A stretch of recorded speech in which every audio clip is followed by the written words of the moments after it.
maio. Empezamos co punto primeiro, que é dar conta ao Pleno da Corporación dos decretos ditados pola Alcaldía dende a última sesión plenaria ordinaria, van do 1228 ao 1651, cun total de 424 decretos. O punto segundo é a dación de conta de información periódica a render ao Pleno correspondente ao primeiro trimestre de 2024. Ten a palabra a Conselleira de Economía e Facenda. Boa tarde a todos e a todas. Dicir que neste primeiro trimestre do 2024 o período medio de pago foron 26,69 días. Moitas gracias. Pasamos agora ao punto terceiro, que é a toma de posesión como concelleiro de Carlos García Vieito. Carlos, por favor, se te achegas aquí.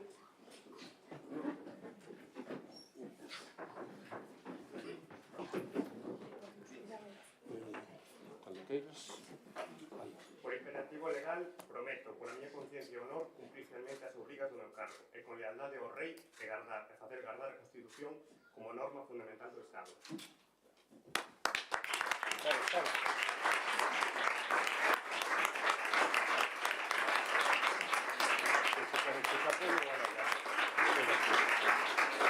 Toma, levanta.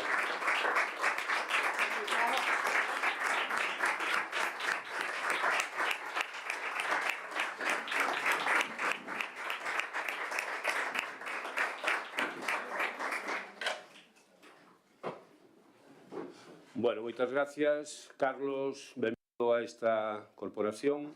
Desexámoche, bueno, eu como alcalde, que teñamos unha fructífera, que sexa un traballo moi fructífero, o que estamos sempre aquí, que é en favor dos veciños e das veciñas de Ames, moita sorte, e este é a túa casa, xo era antes, pero agora algo máis ainda. Pasamos agora ao punto cuarto, que é a aprobación se procede das actas anteriores. Temos a da sesión ordinaria do mes de abril do 25 do 4 de 2024. Non sei se hai unha cuestión, se non procedemos a votar. Votos a favor? Unanimidade. Moi ben, moitas gracias. Perdón, Carlos, abstención, sí. Moitas gracias. Agora pasamos ao punto quinto, que é ratificación do decreto da Alcaldía de Ames 1118/2024 sobre subsanación de deficiencias no proxecto das obras de mellora da seguridade viaria nas Buceleiras, en Bugallido. Ten a palabra o concelleiro de Obras, Gustavo. Boas tardes a todas e a todos. Bueno, por neste punto o que se trata é de ratificar un decreto da Alcaldía onde nos pedían un cambio no proxecto da mellora de seguridade viaria en Buzoleiras. En este caso, o único cambio que nos solicitaban era completar a planimetría indicando a situación da unidade de reposición dun poste de telefonía. Fixos este cambio, fixos este modificado, dase conta neste pleno e ratificar este modificado. Moitas gracias. Abrimos un turno de intervención. Luisa. Boa tarde e noite a todos e todas. Primeiro, darlle a benvida a Carlos a esta corporación, como lle dixo o alcalde, benvido a casa, a túa casa, e que teñas unha longa travesía e, sobre todo, que sexa fructífera. Dito isto, deste punto da ratificación do decreto, pouco que decir, xa estamos acostumbrados habitualmente nos últimos plenos a traer ratificacións de decretos. Unha vez máis, pois, outra ratificación, algo totalmente lícito, pero que demostra pois a forma de traballar deste goberno, caracterizado pola improvisación e por ir facendo sobre a marcha, sobre todo gobernando a golpe de decreto. Moi ben, moitas gracias polo BNG. Nati. Boa tarde. Tras as correccións técnicas indicadas polos técnicos da Deputación que non teñen trascendencia, pois vamos a votar a favor. Moi ben, moitas gracias polo Grupo Popular, Oliva. Boa tarde a todos e a todas, benvido Carlos, e que teñas moita sorte neste novo sitio, ainda que teño que dicir que David deixouche o listón un pouco alto, pero bueno, malo será, Nada, anunciar o noso voto a favor. Gustavo, nada, procedemos a votar entonces, votos a favor, unanimidade, moitas gracias. Pasamos ao punto sexto, que é ratificación do decreto da Alcaldía 1259/2024 sobre subsanación de deficiencias nos proxectos das obras de reforzo de infraestructuras do Plan Especial para a Dotación Escolar no Milladoiro, pós-2024. Gustavo? Bueno, pois igual que o punto anterior, é unha modificación dun proxecto que así mandan os técnicos da Diputación que o modifiquemos. donde, bueno, no proxecto facíase referencia a marcas concretas en uns puntos determinados e non se pode facer referencia a estas marcas. Anúlanse estas marcas e modifícase o proxecto. Moi ben, moitas gracias polo Luisa. Pois seguimos un pouco na liña do punto anterior, aínda que esta vez estamos ante a ratificación da subsanación. Lembremos que no pleno de 7 de febreiro aprobouse este proxecto de reforzo das infraestructuras do Plan Especial para a Dotación Escolar no Milladoiro, un proxecto que, como ben comentou o concelleiro, foi devolto con informe desfavorable por parte dos técnicos da Diputación, que se modificou por decreto de alcaldía do 18 de abril. Este decreto tamén non se trouxo a pleno e tamén foi devolto por parte da Diputación con informe desfavorable e se volta a modificar noutro novo decreto que esta vez si se trae. Polo tanto, hoxe ratificamos a subsanación da subsanación sin haber ratificado a primeira subsanación. Moi ben, moitas gracias polo grupo do BNG. Boa tarde, novo. Igual que no anterior, pois visto que as correccións técnicas pois non teñen trascendencia no diseño da obra, pois vamos a anunciar o noso voto a favor. Moi ben, moitas gracias, Nati. Oliva. Anunciar o noso voto favorable. Moitas gracias, Gustavo. Procedemos a votar, entonces. Votos a favor? Unanimidade. Moitas gracias. Pasamos ao punto 7º, que é a aprobación do proxecto de mellora do viario Tras do Cabalo e outros, que é do Plan Agader. Gustavo, tes a palabra. Bueno, pois este é o primeiro proxecto que hoxe traemos para o Gader 24-25. Trátase de uns camiños de, como conocemos normalmente, camiños de monte.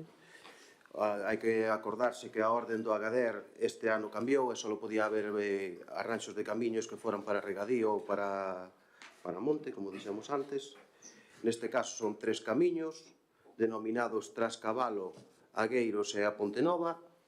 Trascabalo e Agueiros son 2 camiños na Meixenda que van a fincas e que se encontran en mal estado. Algún deles incluso hai que modificar a colocación dos tubos porque entra agua polo camiño e desfailo continuamente.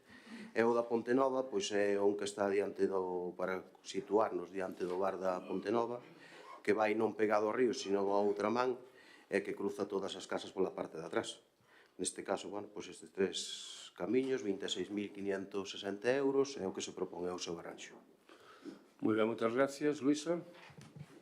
Bueno, como ben explicou o concelleiro, pois é un achegado do Agader dentro do plan de mellora de camiños municipais de acceso a parcelas agrícolas, obras totalmente necesarias, que ademais redundan no benestar e na mellora do noso rural, polo tanto, anunciar o noso voto favorable.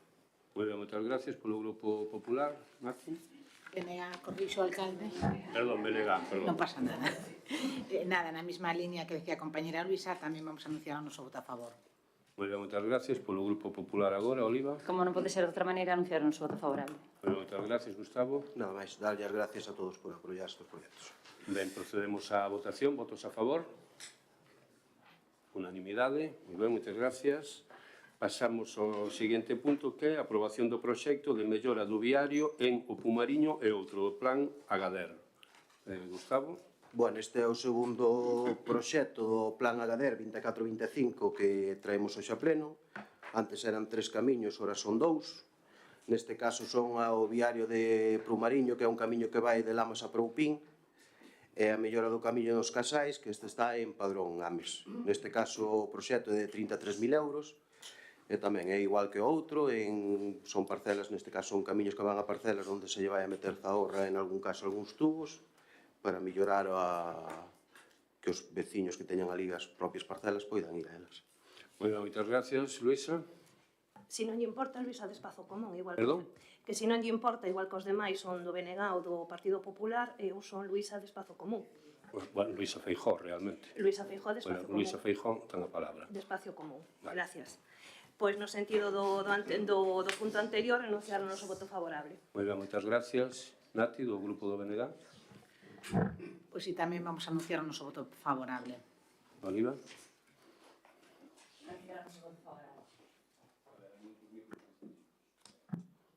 Sí, o escoitas igual. Anunciar o noso voto favorable. Gustavo. Nada, simplemente agradecer este voto, esta unanimidade. Vamos entonces, votos a favor. Unanimidade, moi ben, moitas gracias. Pasamos agora ao punto 9, que é a aprobación inicial do regulamento de uso e funcionamento da factoría do Concello de Ames. Ten a palabra a concelleira de Mocidade, Carmen. Sí. Existen moitos motivos de interese público que xustifique a aprobación do citado regulamento, xa que, como indico, a finalidade deste é a de garantir a efectividade e eficacia deste espazo, sendo necesario dotalo dun marco organizativo. Ademais, tendo en conta que na actualidade só existen unhas normas de funcionamento interno redactadas dende o Departamento de Xuventude, vese necesaria a aprobación deste regulamento específico para establecer as condicións que deben respectar as persoas usuarias, coa finalidade tanto de garantir un bo uso das instalacións como dos servizos prestados.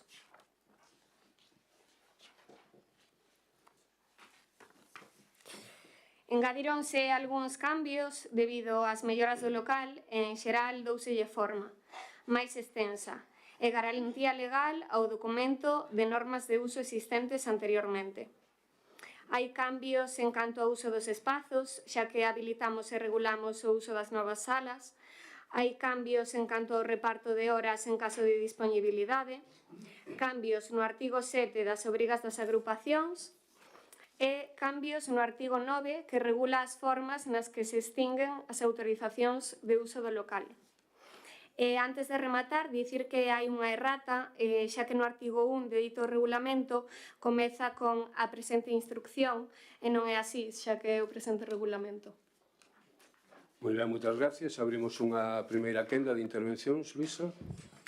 Bueno, dende Espazo Común estamos pois outra vez ante a aprobación inicial das normas que van a rexir a utilización e funcionamento do local da factoría, algo moi necesario para garantir, como ben dixo a concelleira, pois a efectividade deste espazo, así como o acceso en igualdade de condicións, establecendo pois as normas que garantan o bo uso das instalacións. Simplemente apuntar dúas cousiñas. Por un lado, que este regulamento chega 4 anos tarde e, por outro lado, que se lle dá o mesmo tratamento ao uso do local cando se solicita por parte dos grupos musicais ou solistas que se lle dá o mesmo tratamento que a estes grupos musicais ou solistas que se o fan para encontros ou outras actividades xuvenís, polo que non queda moi clara a finalidade do espazo, se realmente é un local de ensaio, un local social ou ambas cousas. Destacar tamén no artigo 7d do regulamento, onde se recolle a obriga por parte das persoas usuarias de responder polos danos producidos nas instalacións e o equipamento,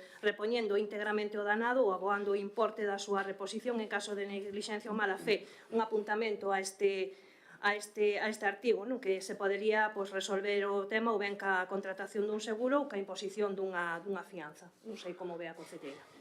Moi ben, moitas gracias polo BNG. Escarlata. Nada, simplemente apuntar que como este regulamento, como ben figura na documentación, xa viña funcionando de xeito interno dende o ano 2020 e os cambios que se introduciron son asociados aos cambios propios que experimentou o local e outros cambios que se produciron xa estaban consensuados e falados, encamiñados no departamento, pois lóxicamente en coherencia con isto anunciaron o noso voto favorable. Moitas gracias polo Grupo Popular. Pablo. Bueno, boa noite a todos e a todas. Como xa se dixo, este regulamento ven a sustituir a instrucción que había do ano 2020. É un regulamento que, coa finalidade de dar cobertura a este uso deste espazo, agardamos que unha vez que xa estea posto en funcionamento, pois se poidan ir facendo modificacións, non? Porque ao final non deixa de ser un documento vivo, e se poida establecer, pois quizáis, algún sistema para facilitar a reserva e non unha reserva tan férrea como se prevé no propio regulamento, sino a mellor, quizá, unha aplicación similar ao sistema de Concilia ou algo así, para facer as reservas dos espazos. Tamén agardamos que na liña desta actualización ou desta nova regulación que se está facendo dos espacios, pois tamén se saque próximamente o regulamento do espazo do coworking. Moi ben, moitas gracias. Carmen. Sí, nada, simplemente decir que se terán en conta estas suxerencias. Gracias. Segundo turno, quer alguén ou procedemos a votar? Procedemos entonces á votación. Votos a favor? Por unanimidade. Moitas gracias. Pasamos agora ao punto 10, que é a aprobación de indemnizacións por asistencia á Xunta de Voceiros e Comisión Especial de Queixas, Suxestións e Reclamacións. Ten a palabra a concelleira de Economía e Facenda, Susana. Boa tarde de novo a todos e a todas. Na sesión plenaria de organización da nova Corporación Local 2023-2027 que tuvo lugar o 28 de xuño de 2023, foron aprobadas as dietas por asistencias a órganos colexiados necesarios, pleno, comisións informativas e a Xunta de Goberno Local. Non foron fixadas as dietas por asistencias a órganos complementarios creados no Concello en base á potestade de autoorganización, como son a Xunta de Voceiros e a Comisión Especial de Queixas, Suxestións e Reclamacións.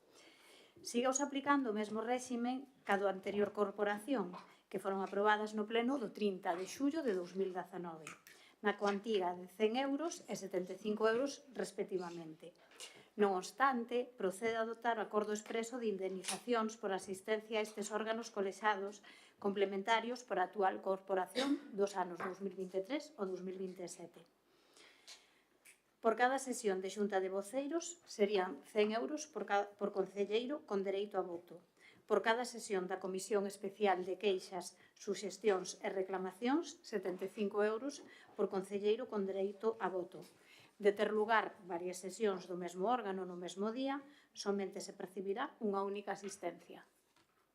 Moitas gracias. Abrimos unha primeira quenda. Luisa? Dende Espazo Común decir que efectivamente son dos órganos complementarios previstos en diferentes regulamentos, a de Xunta de Voceiros e Voceiras no artigo 15 do Regulamento Orgánico Municipal e a Comisión Especial de Queixas no artigo 12 do Regulamento de Participación Cidadá. Ambas indemnizacións deberían haber sido aprobadas no pleno de organización, pero por erro ou despiste non foi así, aínda que estas indemnizacións si están orzamentadas e recollidas nas bases de execución do orzamento, e así se nos viñeron aboando durante esta legislatura. Polo tanto, anunciar o voto favorable.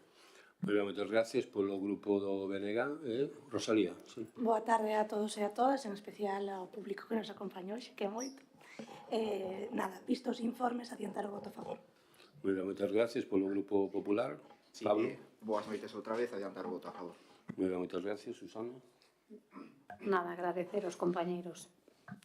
Procedemos a votar entonces. Votos a favor. Unanimidade. Moitas gracias. Punto 11º, que é a aprobación da revisión de prezos do contrato de xestión e mantemento do Centro Deportivo Municipal A Telleira dos exercicios 2019 e 2020. Ten intervención, ou ten a palabra a concelleira Susana. Bueno, boas de novo. A concesión da xestión e mantemento do Centro Deportivo Municipal A Telleira foi axudicada en sesión plenaria o 27 de febreiro de 2006 a entidade Serviocio, Cultura, Deporte e Recreación. Tras diversos acordos plenarios de prórroga e tamén de restablecemento do equilibrio económico, a duración final da concesión está prevista para o 9 de setembro de 2024. En cumprimento do contrato tiveron lugar varias actualizacións de precios e paralelamente modificacións da ordenanza reguladora do precio público polos servicios prestados. Non obstante, en relación aos anos 2019 e 2020, se ben tivo lugar a modificación da ordenanza reguladora, non tivo lugar a revisión do precio do contrato. Frente a isto, o contratista presentou un recurso contencioso administrativo ante o xulgado contencioso de Santiago.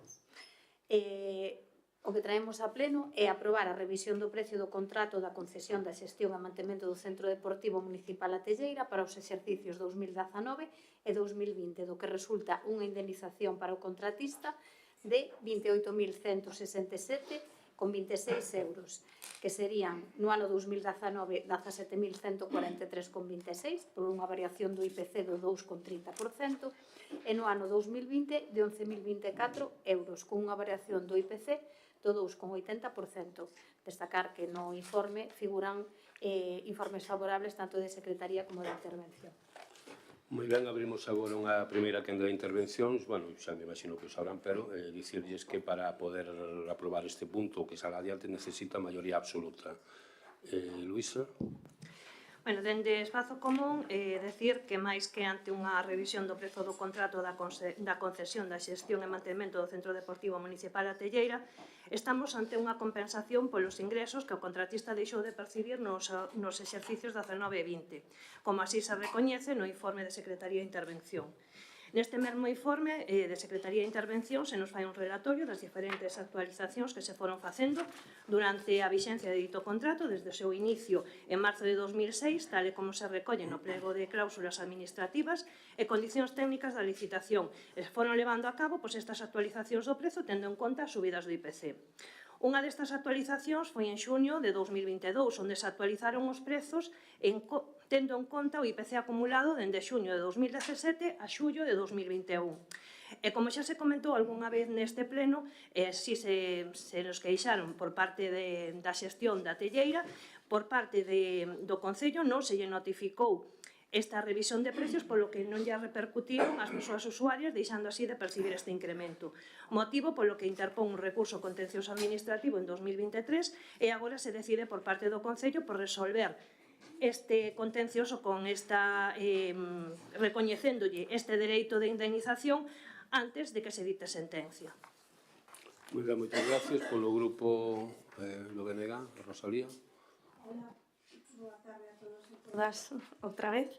Ben, como explicou a concelleira, traemos unha revisión de prezos do contrato da telleira que é motivado polo recurso contencioso administrativo que impuxeron. Ben, é certo que nos pregos esta revisión de prezos vinculada ao IPC é un dereito do contratista no contrato, pero tamén, tal e como indica a interventora no seu informe, hai un dereito do Concello a revisar a economía da concesión tanto a favor do Concello como a favor da concesionaria. Sen embargo, dado que estamos ante uns pregos que xa teñen un tempo e onde non se concreta como facer esa revisión, pois procederase seguramente a facelo ca liquidación. Este contrato acaba en setembro, como dixo a concelleira, entón, dende o BNG queremos propoñer que nos próximos pregos si se estipule de maneira concreta como poder facer esa revisión e, por exemplo, pois se a concesionaria chega a X beneficio que este beneficio de máis revirta nos usuarios, por exemplo, non subíndolle as tarifas. E xa para rematar, vou a reiterar en algo que son bastante pesada, pero gústame que xa que eles saben valer os seus dereitos tamén fagan cumprir as súas obrigas. Entón, refiro máis obrigas en canto á lingua, refiro máis obrigas en canto ás actividades que se prestan, refiro máis obrigas en canto a como están as instalacións. Entón, pido ya a concelleira, que constame que xa o fixo, que volva a falar con eles para que polo menos consigamos que algunhas delas as vayan cumprindo. Moitas gracias polo Grupo Popular. Boa noite outra vez. É unha cuestión eminentemente técnica que conta con todos os informes favorables, por tanto non me vou a reiterar no que xa se leva dito no día de hoxe, adiantar o voto a favor. Moi ben, moitas gracias, Susana. Bueno, nada, gracias a todos polo voso voto favorable e, Rosalía, pois decirche que teremos en conta para a revisión dos vindeiros pregos todas aquelas cousas que se nos indiquen en contratación para que sexan o máis resolutivos posibles e eficientes. E con respecto a outro tema, xa sabes que todo o que está recollido se lle traslada. Gracias. Moitas gracias. Segunda intervención de alguén ou procedemos a votar? Votamos entonces. Votos a favor? Unanimidade, non? Sí, unanimidade. Moitas gracias. Pasamos agora ao punto 12º, que é a aprobación do recoñecemento extrajudicial de crédito 1/2024. Ten a palabra a concelleira de Economía, Susana. Bueno, pois de novo, efectivamente traemos a este plémono o recoñecemento extrajudicial de créditos 1/2024. Desde o Departamento de Intervención dásenos traslado dos informes de reparo dos seguintes gastos. A relación de facturas 11/2024 por un importe de 84.514 euros, a relación de facturas 54/2024 por importe de 45.704,37 e os gastos do programa Xantar na Casa correspondentes ao cuarto trimestre do 2023 por un importe de 3.842,0 euros. Todos estes gastos están incluídos nos expedientes indicados e responden a obrigas económicas pendentes de imputación orzamentaria e pago cuxo importe ascende a 134.060,45 euros. Entendemos que as obrigas dos gastos indicados deben ser obxecto dun recoñecemento extrajudicial de crédito de acordo co establecido no artigo 60 do Real Decreto. Estas obrigas que se inclúen neste expediente de recoñecemento extrajudicial son indebidamente comprometidas ou adquiridas de forma irregular por xerarse con incumprimento da normativa de aplicación, ben sexa porque algunhas delas todas foron feitas no ano do 2023, pero ben, porque se pechou o exercicio contable non dou tempo a engadilas, porque non estaba o seu contrato feito ou por outras circunstancias. Cabe poñer de manifesto que todas e cada unha destas facturas e xustificantes están os que están incluídas nos cuadros corresponden á realización de gastos necesarios para o normal funcionamento dos distintos servicios municipais. Como ben podedes ver nese anexo de facturas, hai facturas de electricidade, gastos en alimentación, gastos en vehículos, quero dicir, gastos que son necesarios para levar a cabo servicios e obras neste concello. Todos e cada un destes gastos están xustificados polo departamento correspondente. No que se refira á falta de tramitación, con respecto aos contratos menores, a sobrecarga de traballo do departamento correspondiente ou dos departamentos responsables, pois tamén a veces fai que non entren a tempo estas facturas. Con respecto ao cuarto trimestre do 2023 do programa Xantar na Casa, o convenio rematou a súa vixencia no ano 2022. Dende dita data, o Consorcio de Igualdade e Benestar segueu prestando servicios en que se procedese a asinatura dun novo convenio. Este se firmou no pleno do Concello o 27 de marzo de 2024. Moi ben, moitas gracias. Abrimos unha primeira quenda de intervención. Luisa. Pois estamos ante o recoñecemento de obrigas económicas por un importe de 134.060,45 céntimos. Como ben comentou a concelleira, son obrigas que, como indica o informe tamén de información, foron indebidamente comprometidas ou adquiridas de xeito irregular por incumprimento da normativa, xa ben fose por falta de licitación do contrato correspondiente, por non existir crédito suficiente nas partidas, porque non se realizou a tramitación do preceptivo contrato menor, etc. Dito isto, tamén hai que ter en conta que eran gastos necesarios, que contan, ademais, ca conformación do persoal técnico correspondente e que son gastos executados, co cual hai que aboalos para evitar perxuizos a terceiros. Esperamos que pouco a pouco se vayan correxindo estas eivas para intentar que non se volva a ter que recurrir ao recoñecemento extrajudicial de crédito para poder aboar facturas. Moi ben, moitas gracias polo Rosalía. Hola, boa tarde a todos e todas outra vez. Ben, en primeiro lugar, quero comezar dicindo, porque creo que é importante, explicando, tal e como foi a interventora no informe, que é un recoñecemento extrajudicial de crédito, tal e como di a concelleira, pois úsase non para todas esas obrigas que se comprometeron no ano pasado, pero que ou ben non se seguiu o cauce legal na súa contratación, ou non había crédito, ou había que licitalo e non se licitou no seu día, pero tal como se di no informe, é unha figura excepcional. Ben, agora tamén vou a facer unha pequena comparativa, porque creo que é importante a ver como foi a evolución dos recoñecementos extrajudiciais de crédito. Este ano traemos en maio o primeiro recoñecemento extrajudicial de crédito por importe de 134.060,45 euros. O ano pasado facíamolo no mes de xullo e era por importe de 87.905,32. Como todos podemos ver, chega antes e con un crédito maior, polo tanto, houve máis obrigas que non se fixeron conforme á legalidade. E, para nós, isto é un exemplo máis de cando falamos desa falta de planificación do goberno en minoría. Se vamos a ver cales son a maioría das facturas que aparecen na relación que se nos adxunta, moitas son dos produtos alimentarios dos servicios de conciliación, como xa viña sendo. É por iso que xa David, sendo concelleiro, deixou encamiñado os pregos dos produtos de alimentación dos servicios de conciliación. Nos preguntamos aquí neste pleno cando se tiña pensado sacar esa licitación e a concelleira díxonos que sería neste ano. Entón, volvo a reiterar a pregunta de se nos podedes concretar un pouco máis no plan de contratación, cal é a previsión para que salan estes pregos, porque unha vez que se quiten estes pregos vai axudar a que disminúa moito as obrigas que irán no recoñecemento extrajudicial. Por todo exposto, anunciamos que nos abstemos. Palabra, Pablo. Boa noite. Despois de como se acaban de dar lectura literal ao informe de intervención, tanto por parte da concelleira do Goberno como das distintas concelleiras da oposición, anunciar o noso voto a favor. É unha relación de facturas que ven mediante un recoñecemento extrajudicial de crédito e ven por esta forma precisamente porque son facturas que se recoñeceron no ano 2024, que tiveron acceso ao Concello no ano 2024, pero por prestacións desenvoltas no ano 2023. Chámanos a atención, para ben, que vemos como hai algunhas das que viñan sendo habituais en anos pasados, como pode ser os distintos contratos de suministro eléctrico que agora xa non veñen porque foi obxeto de licitación. A maioría delas, como xa se dixo por parte de outras concelleiras e da propia Concelleira de Goberno, corresponden a alimentos da Rede Municipal de Comedores.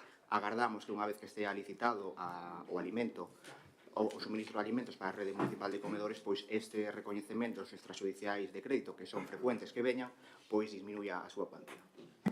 Moitas gracias. Susana? Nada, simplemente comentarche, Rosalía, que con respecto ao tema da redacción dos pregos, que estamos pendientes de que sala a normativa para ver como xestionar todos eses elementos que sobran. Entonces, en canto teñamos esa normativa, desde o Departamento de Intervención, Contratación e Secretaría, pois se procedarse a súa elaboración. Segunda intervención, alguén? Aclarar antes da votación dous puntos. O primeiro, sobre o que di a concelleira, tamén dicir que falta unha parte importante neses pregos que decides que quedaron redactados, que é a inclusión das escolas infantiles.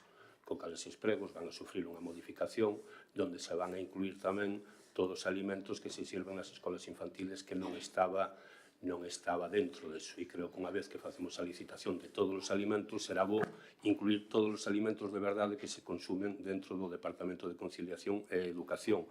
Tamén contestando algo que se dixo aquí no seu día nun pleno, que subíamos os produtos de merenda cando deberíamos de esperar a sacar a licitación, co cal non estaban dentro deso os produtos das escolas infantiles, co cal por eso hai que esperar.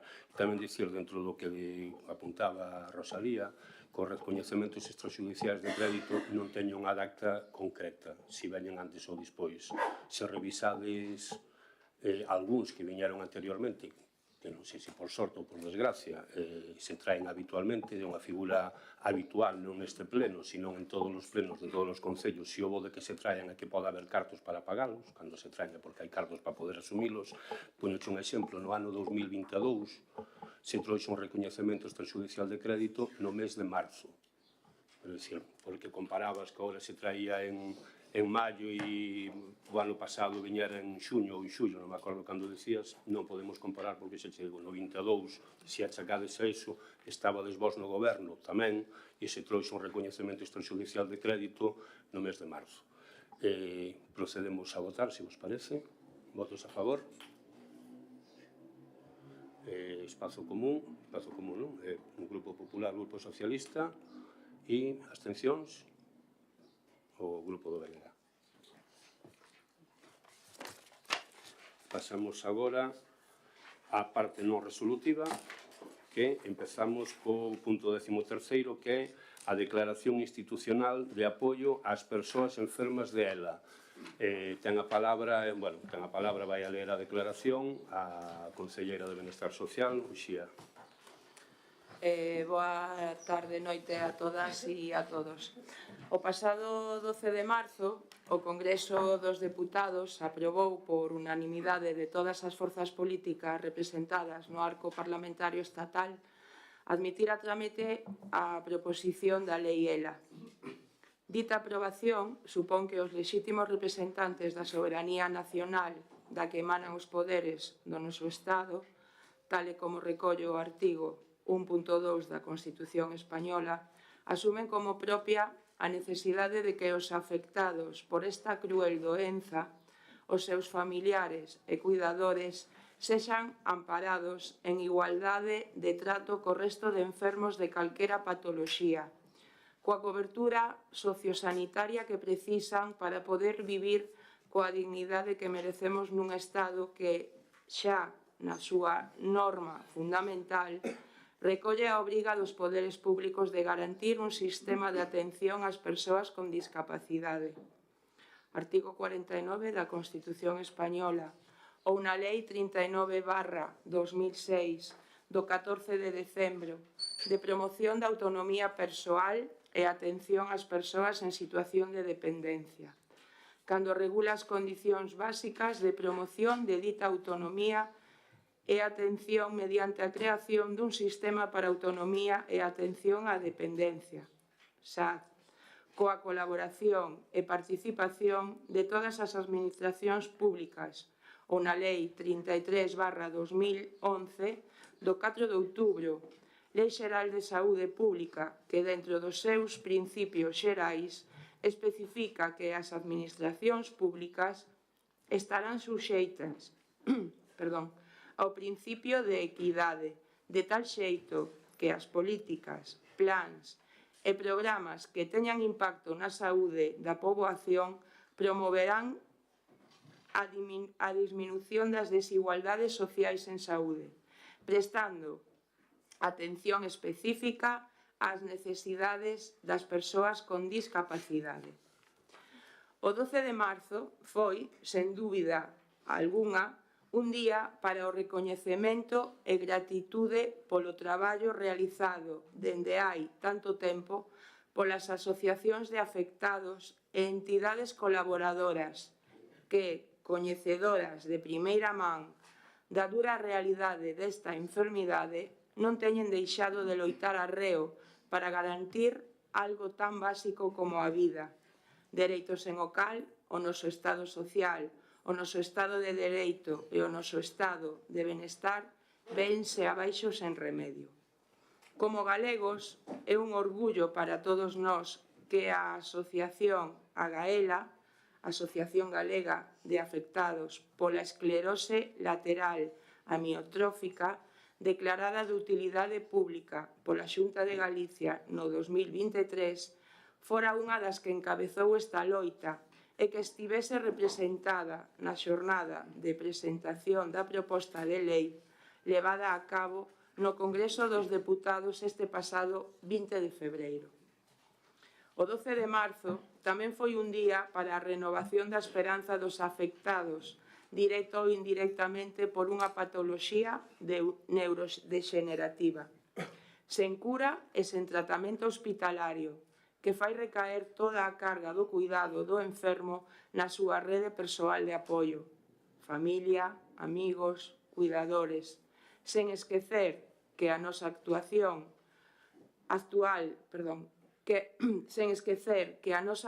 configuración social e demográfica fai que moitos deles carezan incluso dese recurso básico imprescindible para a súa vida.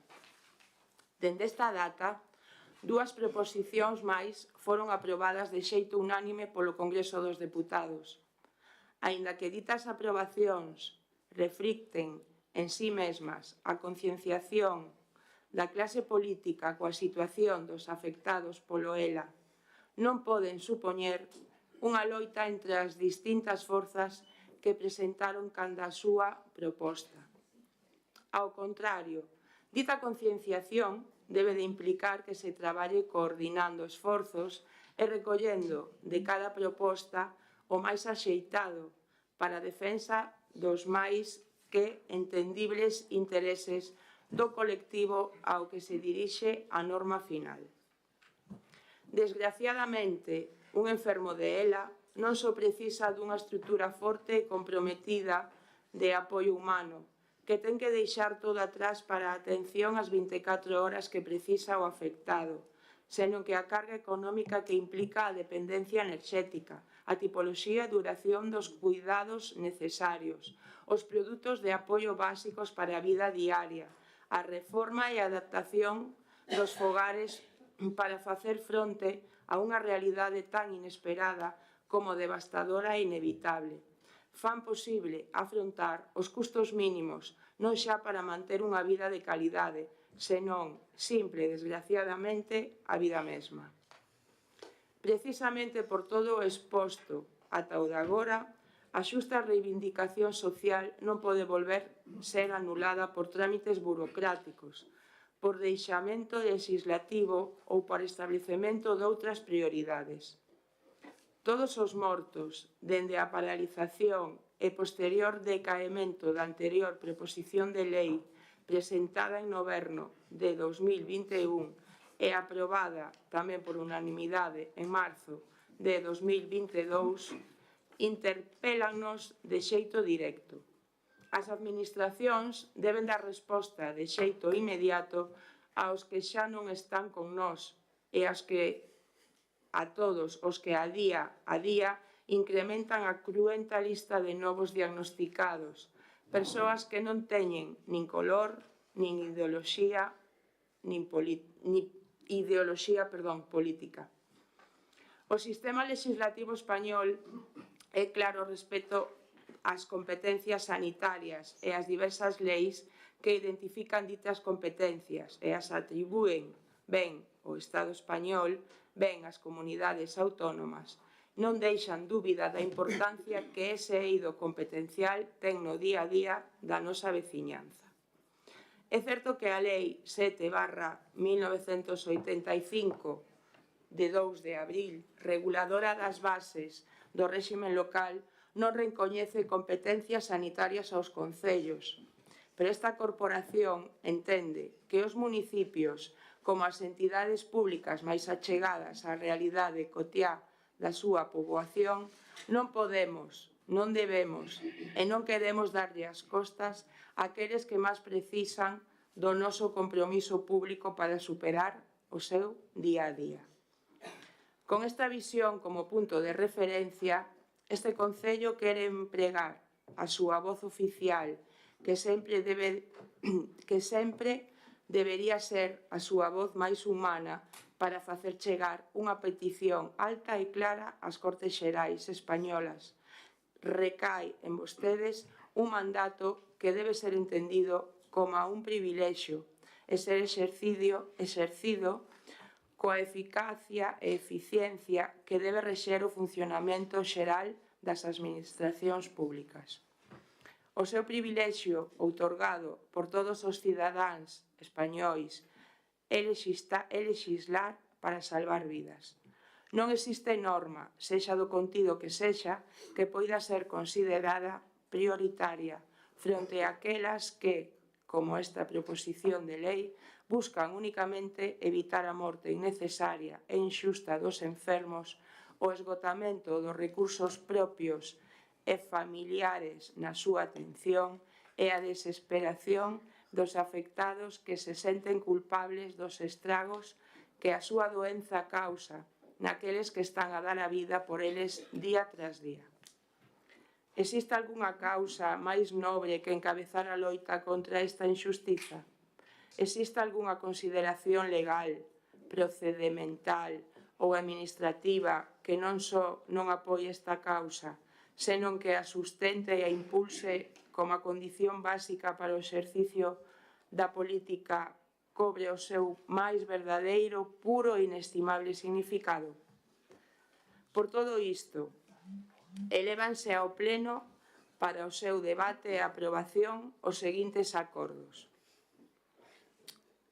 O Concello de Ames instará por escrito nos próximos 30 días ao Poder Legislativo Estatal para que proceda a tramitación de xeito preferente, urxente e prioritario dunha proposición de lei que recolla as mellores achegas de cada unha das normas aprobadas unánimemente e non esqueza que a garantía dos cuidados 24/7 deben constituir a base fundamental da futura lei. O Concello de Ames instará por escrito nos próximos 30 días a Deputación Provincial da Coruña e a Xunta de Galicia para que, dentro do ámbito das súas competencias sociosanitarias, teñan en conta as necesidades do colectivo de doentes e familiares á hora de deseñar, implementar e aplicar políticas que poidan incidir na mellora da calidade de vida dos afectados. O Concello de Ames comprométese a continuar prestando apoio público á reivindicación legal contida nesta declaración ata o momento en que a norma sexa publicada e entre en vigor.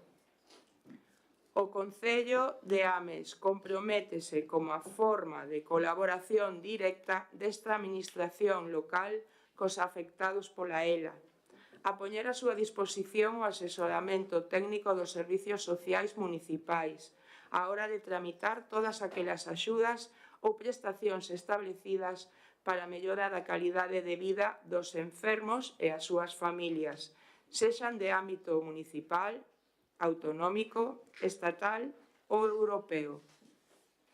O Concello de Ames comprométese dentro das posibilidades técnicas, orzamentarias e loxísticas municipais a colaborar coa asociación Agaela, naquelas accións que esta asociación leve a cabo para dar visibilidade e concienciar sobre a realidade desta patoloxía. O Concello de Ames, mediante a aprobación desta declaración, invita a todos os municipios galegos a que se unan a esta necesaria reivindicación e amosen públicamente o seu apoio ao colectivo de afectados pola ELA. Os enfermos, as súas familias, as súas asociacións e entidades colaboradoras teñen feito un exercicio exemplar de dignidade, de superación e de valoración da vida. É a hora de que os poderes públicos nos poñamos á súa altura. Moitas gracias, Uxía. Non sei se algún dos portavoces ou outro membro quer intervir.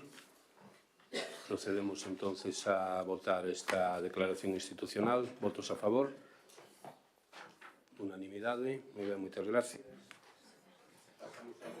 Pasamos agora ao punto 14º, que é a moción política dos grupos municipais do BNG e Espacio Común para a reprobación da Concelleira de Educación, Carmen Portorrey. Por quen vai a defender? Escarlata.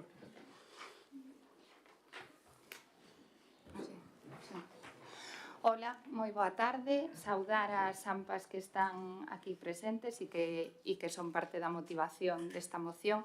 En primeiro lugar, gustaríame aclarar que esta moción foi presentada o 14 de maio no Rexistro Municipal, para que todo o mundo me entenda, antes do gromo de norovirus que tivo lugar no CEP de Bentín e no CEIP de Agro do Muiño.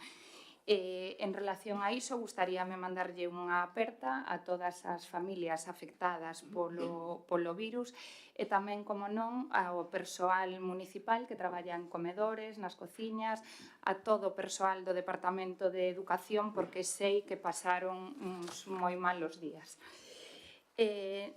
Vou empezar a dar lectura á moción, pero os primeiros parágrafos son os que relacionan e contextualizan o éxito demográfico de Ames cos servizos de conciliación, así que por abreviar xa non o vou a ler porque todos e todas tedes a moción. Simplemente tamén pasar por enriba e comentar que no 2016 se creou o Consello Escolar Municipal, no 2021 creouse o Consello Sectorial de Educación e estes ambos órganos de participación foron creados para garantir o diálogo, a transparencia e a implicación de todos os axentes involucrados no ámbito educativo. Agora si vou a ler na concreción dos datos que motivan esta moción. Aos poucos meses do comezo deste mandato, o goberno minoritario en solitario do Partido Socialista decidiu, en aras á transparencia e á participación, convocar unha comisión de traballo para levar a cabo de xeito consensuado unha modificación do regulamento de comedores.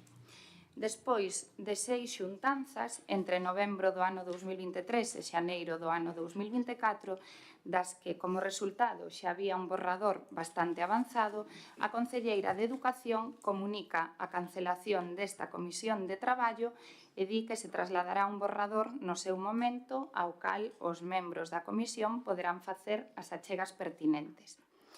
Dende ese momento, tal e como nos trasladan as AMPAs, teñen lugar unha serie de desencontros e de defectos formais na convocatoria de posibles xuntanzas entre as AMPAs e a Concelleira, que culmina coa publicación do Decreto 933/2024 con data 26 de marzo do presente ano. Este decreto anunciaba as prazas ofertadas nos servizos complementarios de educación para o curso 2024-2025, sen ter informado previamente as AMPAs, o que constata unha grave falta de comunicación e de transparencia por parte do Goberno. Feitos que nos levan a solicitar por parte das AMPAs e de todos os grupos da oposición un Consello Escolar Municipal extraordinario. Este Consello celébrase o 16 de abril do 2024. En este, lonxe de servir para reconducir a situación, prodúcense unha serie de ataques cara a membros de algunhas AMPAs, incluso persoais, e mesmo desencontros coa dirección de algún dos centros do noso Concello, en no que ademais se trasladaron, fora da orden do día, decisións tomadas de xeito unilateral por parte do Goberno e descoñecidas por parte dos membros da comunidade educativa ali presentes, deixando claro o afán de imposición deste Goberno, sen ter en conta o resto das sensibilidades.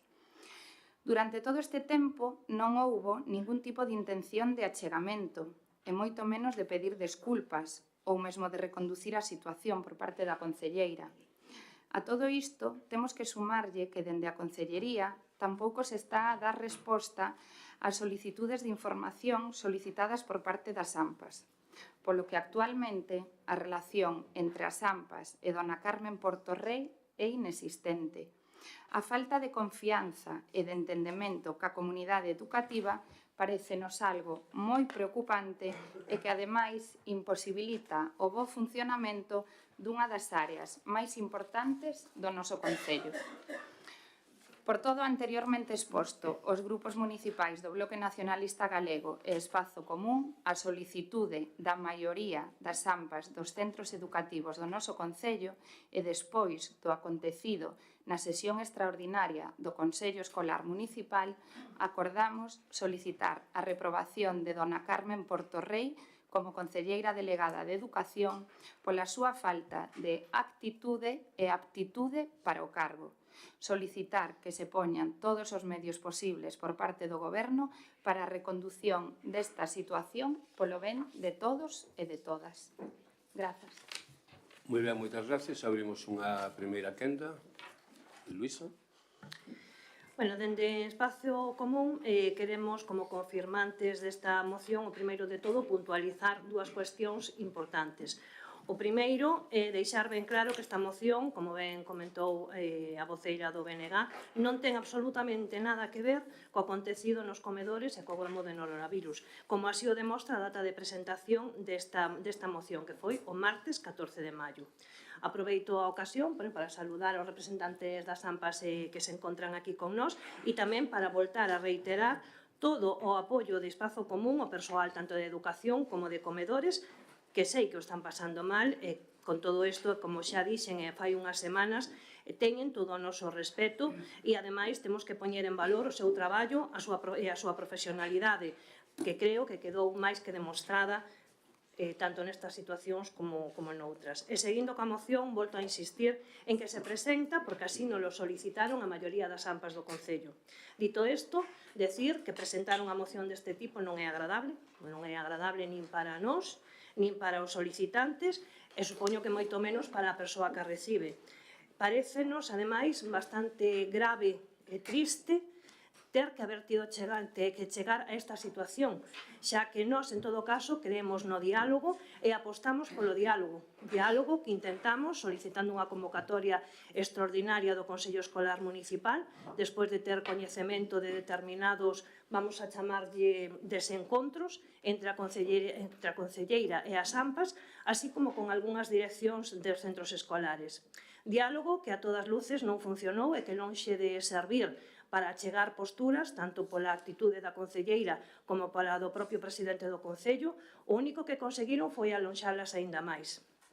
Polo que, ante o reiterado maltrato institucional recibido polas AMPAs e por algunhas direccións de algúns centros que, ademais, non é que non lo contaran, sino é que o vivimos en primeira persona, escoitámolo na radio, lémolo na prensa, e a solicitude das propias AMPAs só nos quedaban dúas opcións. Por un lado, poñernos de perfil, agochar a cabeza, escudarnos nun diálogo que non existe, pensar que esta loita non vai con nós e deixar que a situación se enquiste ou sacar rendimento do que este pasando, ou dar a cara, facer a nosa labor de fiscalización e apoiar a comunidade educativa nas súas reivindicacións, dando ese toque de atención ao Goberno para que se replantee as súas actitudes e que se reconduza a situación da mellor maneira posible.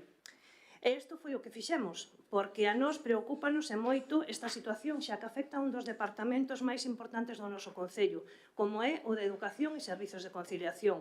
Preocúpanos o estado actual das relacións ca comunidade educativa, porque para nós é prioritario que siga habendo esa boa relación, ese diálogo, ese entendemento cas familias, cas AMPAs, cas direccións dos centros, porque estamos a falar dos nosos fillos e fillas, e porque queremos o mellor para eles, porque só dentro do diálogo e dentro do consenso e a participación se acadan vos obxectivos.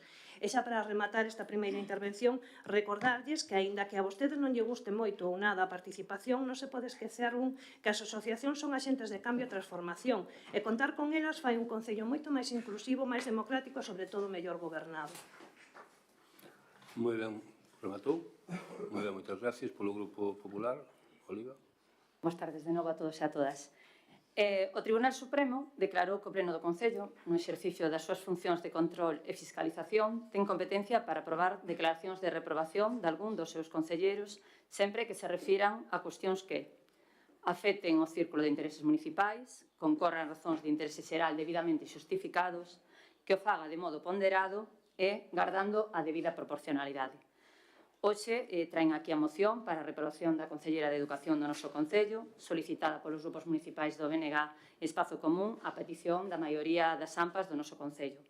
Nós, como xa lle trasladamos tanto as AMPAs como os demais grupos municipais, parecenos un pouco desmesurada esta reprobación polos diferentes motivos que procedo a explicar. En primeiro lugar, vemos que na moción explícase que despois de 6 xuntanzas de traballo entre a comunidade educativa, técnicos do Concello, representantes dos diferentes grupos políticos e do Goberno, o traballo sobre o regulamento de comedores avanzouse e decidirse facer un borrador e que se achegaría aos membros da Comisión de Traballo para facer as achegas pertinentes. Nos consideramos que, como en calquera departamento, isto é máis ben traballo dos técnicos do Concello, máis que do político que nese momento ocupe esa concellería. E todos sabemos a carga de traballo que teñen, sobre todo, o Departamento de Educación nestes meses. Pero tamén é certo que 3 meses despois non temos noticias dese borrador coas achegas recollidas nas xuntanzas para poder continuar coa súa tramitación e aprobalo. Aínda que nós xa sabíamos que no próximo curso xa non se ia poder aplicar, porque tiña que estar aprobado en marzo do 2024, de xeito definitivo, para poder aplicalo nas novas matrículas e renovacións. Con segundo lugar, con respecto á publicación do famoso decreto 933/2024 do 26 de marzo de 2024, anunciando as prazas ofertadas, eu creo, como ben está recollido na acta do Día do Consello, solicitado por todos os grupos políticos da oposición a petición de todas as AMPAs do noso Concello, ese día quedou perfectamente explicado por parte da técnica de educación o fin de esa publicación. Evidentemente, cada un pode interpretalo como queira, pero quedou ben claro que esa publicación correspondía a uns datos provisionais. Pero ao mesmo tempo, teño que dicir que estou totalmente de acordo co malestar das AMPAs e de todos os membros do Consello Escolar que estábamos ali presentes, que as formas de comunicación por parte do Goberno, neste caso da Concelleira de Educación e do Alcalde, non foron as máis correctas, ou polo menos, para min, as máis aceitadas. No referente ao que se di na moción de que se trasladou no Consello Escolar decisións tomadas de xeito unilateral por parte do Goberno, considero que máis que decisións o que se fixo ali foi un anuncio de intencións políticas por parte do Goberno, porque a día de hoxe non temos nada encima da mesa, máis aló de modificar o que dixen anteriormente, o regulamento dos comedores escolares no que levábamos traballando meses. Con respecto ao que pon de que a relación entre as AMPAs e a concelleira é inexistente, eu considero que non é totalmente certo. Igual, non é a relación que debería de ser, pero inexistente tampouco. E quedou perfectamente demostrado, como xa falaron as miñas compañeiras, pois co virus que ocorreu agora en Bentín, onde estiveron, ou máis ben dito, estivemos, informados de que foi acontecido en cada momento. Este xeito de proceder, o que pasou en Bentín, de colaboración entre a comunidade educativa, os grupos políticos da oposición e o Goberno, é un bo exemplo do que no Partido Popular de Ames consideramos que debe de ser a forma de traballar idónea para que podamos seguir presumindo dos servizos de conciliación do Concello de Ames. Moi ben, moitas gracias. Ten a palabra a concelleira, Carmen Porto. Boa noite a todos e todas. Fai aproximadamente un ano que asumín as competencias de educación no Concello de Ames. Era plenamente consciente da dificultade e do reto que supoñía. Tamén sabía que este momento chegaría, porque así o viviu tamén o meu antecesor David Santomil, exconcelleiro de Educación do Bloque Nacionalista Galego. É curioso que precisamente é hoxe o seu partido, xunto co de Luisa Feijóo, Espazo Común, os que sexan que me traen aquí, para esta moción de reprobación. Resulta sorprendente e incluso incoherente isto. Cando fai apenas unhas semanas despedíamos a David e dicía el mesmo na radio municipal que un dos seus peores momentos foi cando o reprobaron e hoxe é o seu partido o que o fai comigo. Agradézcolle enormemente esta moción. E digo agradezo porque me están dando a oportunidade de explicar de forma detallada todo o que fixen neste escaso ano de mandato, cunha dedicación parcial. Serán os veciños que nos siguen aquí dende o salón de plenos e no streaming os que poidan xulgar se hoxe se está cometendo ou non unha injustiza cara a miña persoa. Lonxe de amedrentarme ou desestabilizarme, que é o fin que perseguen, anímanme a continuar con máis forza que nunca, incluso máis que fai un ano. Vou a comezar polas reunións mantidas coas AMPAs deste concello. A primeira, sen ir máis lonxe, en campaña electoral, é dicir, fai un ano, cando precisamente algúns membros delas se queixaban da falta de comunicación co anterior concelleiro e demandaban un cambio de goberno. A partir de aí, e unha vez que entrei eu como concelleira da área, mantivemos as seguintes reunións. Reunión AMPA Agro do Muiño, 20 de xuño. Reunión AMPA Bentín, 22 de xuño. Reunión AMPAS 4 de xullo. Consello Escolar, 7 de setembro. Reunión AMPA Agro do Muiño, 21 de setembro. Reunión AMPA IES Milladoiro, 22 de setembro. Reunión AMPA IES Milladoiro, 8 de xaneiro. Reunión AMPA IES Milladoiro, xoves 25 de xaneiro. Reunión Regulamento, 21 de novembro. Reunión Regulamento, 28 de novembro. Reunión Regulamento, 4 de decembro. Reunión Regulamento, 12 de decembro. Reunión Regulamento, 30 de xaneiro. Reunión AMPA de Barouta, 3 de abril. Reunión AMPA IES Milladoiro, 9 de abril. Reunión AMPA Madalena, 30 de abril. Reunión ca representante das familias da Escola Infantil Municipal O Bosque, 8 de abril. Reunión AMPA Millapeques, 15 de maio.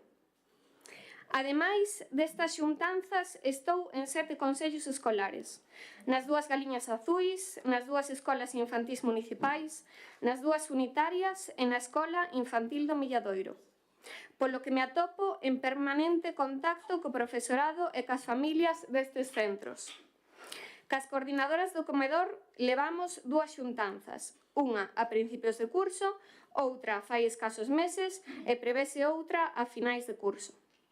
Co persoal municipal de servizos de comedor tiven 3 xuntanzas, ata agora, e prevese que teñamos outra nas vindeiras semanas, antes do remate do curso. Co Comité de Empresa a Villarda, unha reunión, ademais de estar en contacto vía mail. Ca empresa, 4 reunións, ademais de estar en contacto permanente vía telemática e telefónica. E, finalmente, cas direccións dos centros non levo un rexistro tan exhaustivo, porque diariamente me comunico con eles, para tratar diferentes asuntos dos centros, ademais, en algunha ocasión, cos orientadores e guaco. En relación ás obras de mantemento, nos centros debo dicir que recibimos unha herdanza envelenada.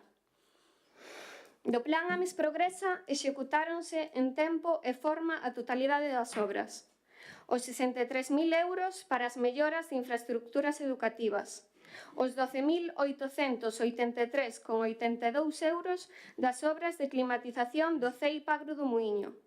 Os 5.791,45 do suministro e obras da instalación de xogos da unitaria de Covas. As obras de mantemento e reparacións do peche da pista polideportiva do CEIPA Maía, por valor de 15.420,14 euros. E, finalmente, a pintura da fachada da Galiña Azul, Bertamiráns, por valor de 12.426,88 euros. No CEI de Barouta atopeime un centro abandonado, que, entre outras cousas, non contaba co apoio do anterior concelleiro para a defensa do SOS Barouta. Radiadores con óxido á vista, portas totalmente estragadas, teitos, paredes e azulexos en pintura, tubaxes de auga e calefacción e sanitarios oxidados e vellos, baños inservibles, fontes do exterior sen servizo, mesados con fregadeiro podres, fechaduras de portas que non pechan, 80 lámparas de emerxencia fundidas, ademais da falta delas, caixas de rexistro á vista, escorrentías de terra no exterior, ferros de unión nas escaleiras á vista, baldosas despegadas, a coberta do centro filtrando auga, árbores sen ningún tipo de mantemento, valados en mal estado e podería continuar. Aquí teñen os documentos que achega as direccións todos os anos. Estas deficiencias foron solventadas nun ano. Só era cuestión de traballo e vontade política. Aproveito para darlle as grazas tamén públicamente a dúas persoas que me axudaron moito a conseguir estes logros. Unha é Alberto, conserxe do centro o pasado verán, e que se encargou persoalmente de deixar un centro novo e bonito, e Alonso Caxade, director do centro e a persoa comprometida con que toda a comunidade educativa poida ter dereito a un ensino público de calidade. Os baños de Barouta levan rematados dende fai 3 meses e para o remate do próximo curso prevese que teñamos unha cuberta nova. Estas últimas actuacións débense a que dende o Concello de Ames, concretamente a insistencia que mantivemos dende este goberno, fixo que a Xunta de Galicia atendese ás nosas peticións. Fixéronse máis de 60 actuacións en Barouta, no que vai de mandato, cun valor aproximado de 30.000 euros. Quérome deter neste punto, pois nun escrito vostedes foron quen de pedir información acerca destas obras, amosando pouco decoro e falta de memoria. Xa é casualidade que agora que non gobernan lles importe tanto este centro. En canto ao CEP de Bentín, levamos en torno a 30 actuacións. Entre elas, unha importante, e que a antiga dirección do centro levaba tempo demandando, que é a sustitución da caldeira por un clima, o que posibilita tamén que o monitorado traballe en boas condicións de seguridade ca temperatura axeitada. No CEI Pamaía, 27 actuacións, no que vai de curso que responde ao mantemento habitual dun centro, ademais do peche da pista, citado anteriormente. No CEI Pagro do Muiño, 59 actuacións aproximadamente, que tamén atenden ao mantemento habitual. Na Escola Infantil do Milladoiro, 21 reparacións, entre as cales as máis recentes se atopa a cuberta da propia escola, e por conseguinte o falso teito danado, e que este Concello se ocupou de reparar no mesmo día no que caeu, pese a ser unha competencia da Xunta de Galicia. Nas Galiñas Azuis atopámonos tamén ao día con todas as obras, realizando nestes meses 72 actuacións en total. Falouse tamén co consorcio para reparar o que quedaba pendente e recentemente imos a suministralas de xogos novos para os seus patios, que o meu predecesor se ocupou de sacarlle e non devolverlle, por valor de 27.871,36. Nas escolas infantís municipais realizáronse 71 actuacións. Nas escolas unitarias realizáronse 21 actuacións. E este verán está previsto que realicemos, por exemplo, nunha delas, unha actuación que a mestra leváballe demandando ao anterior concelleiro dende o ano 2021 por valor de 6.000 euros. Finalmente, estiven en contacto coas AMPAs, a antiga e a nova do IES do Milladoiro, así coas direccións co fin de reconducir o problema de convivencia existente no centro.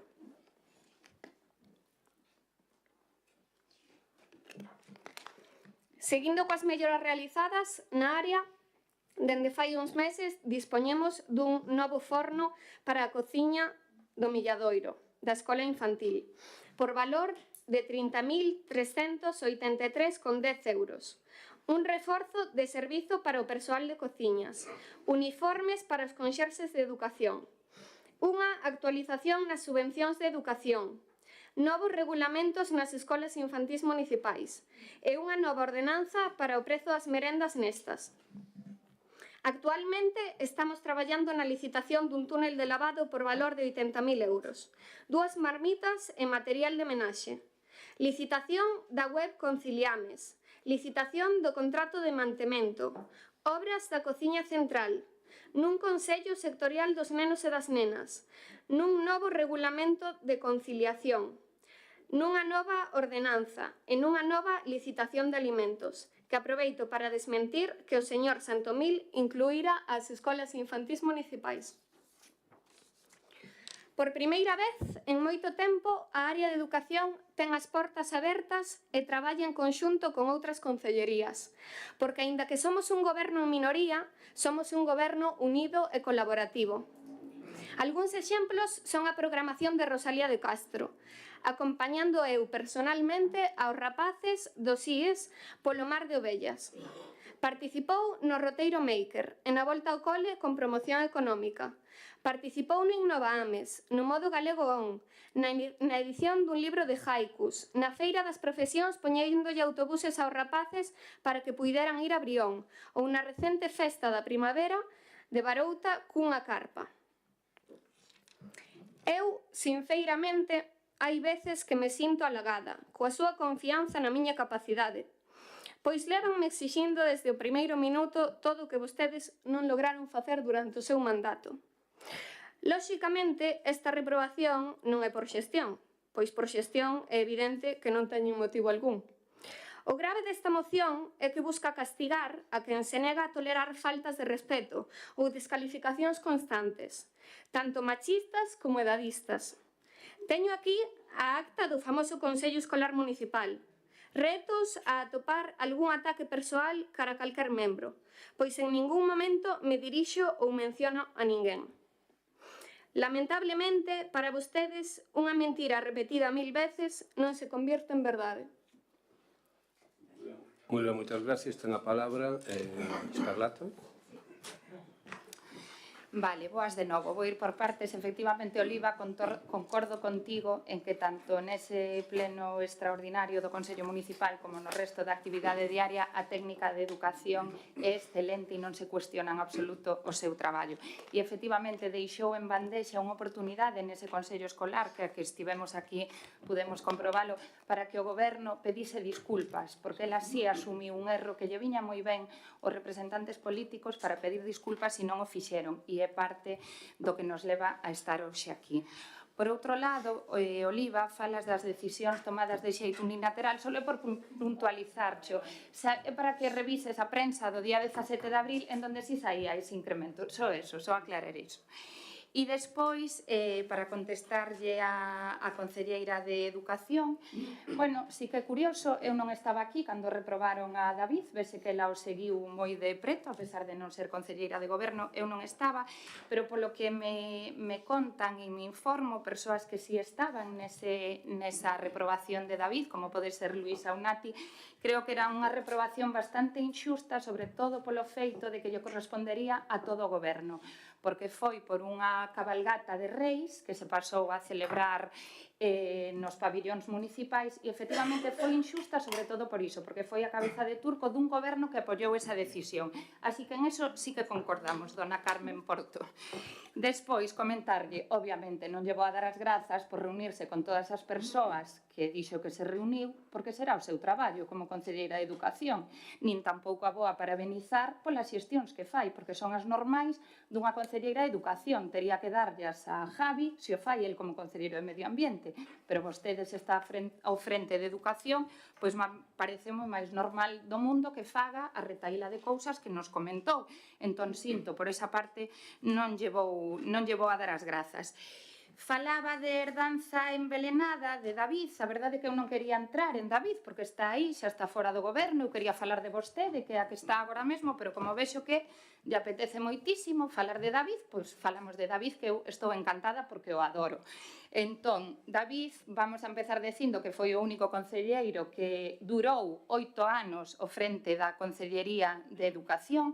Creo que é algo a poñer en valor, a ver se vostede tamén o vai a poder decir.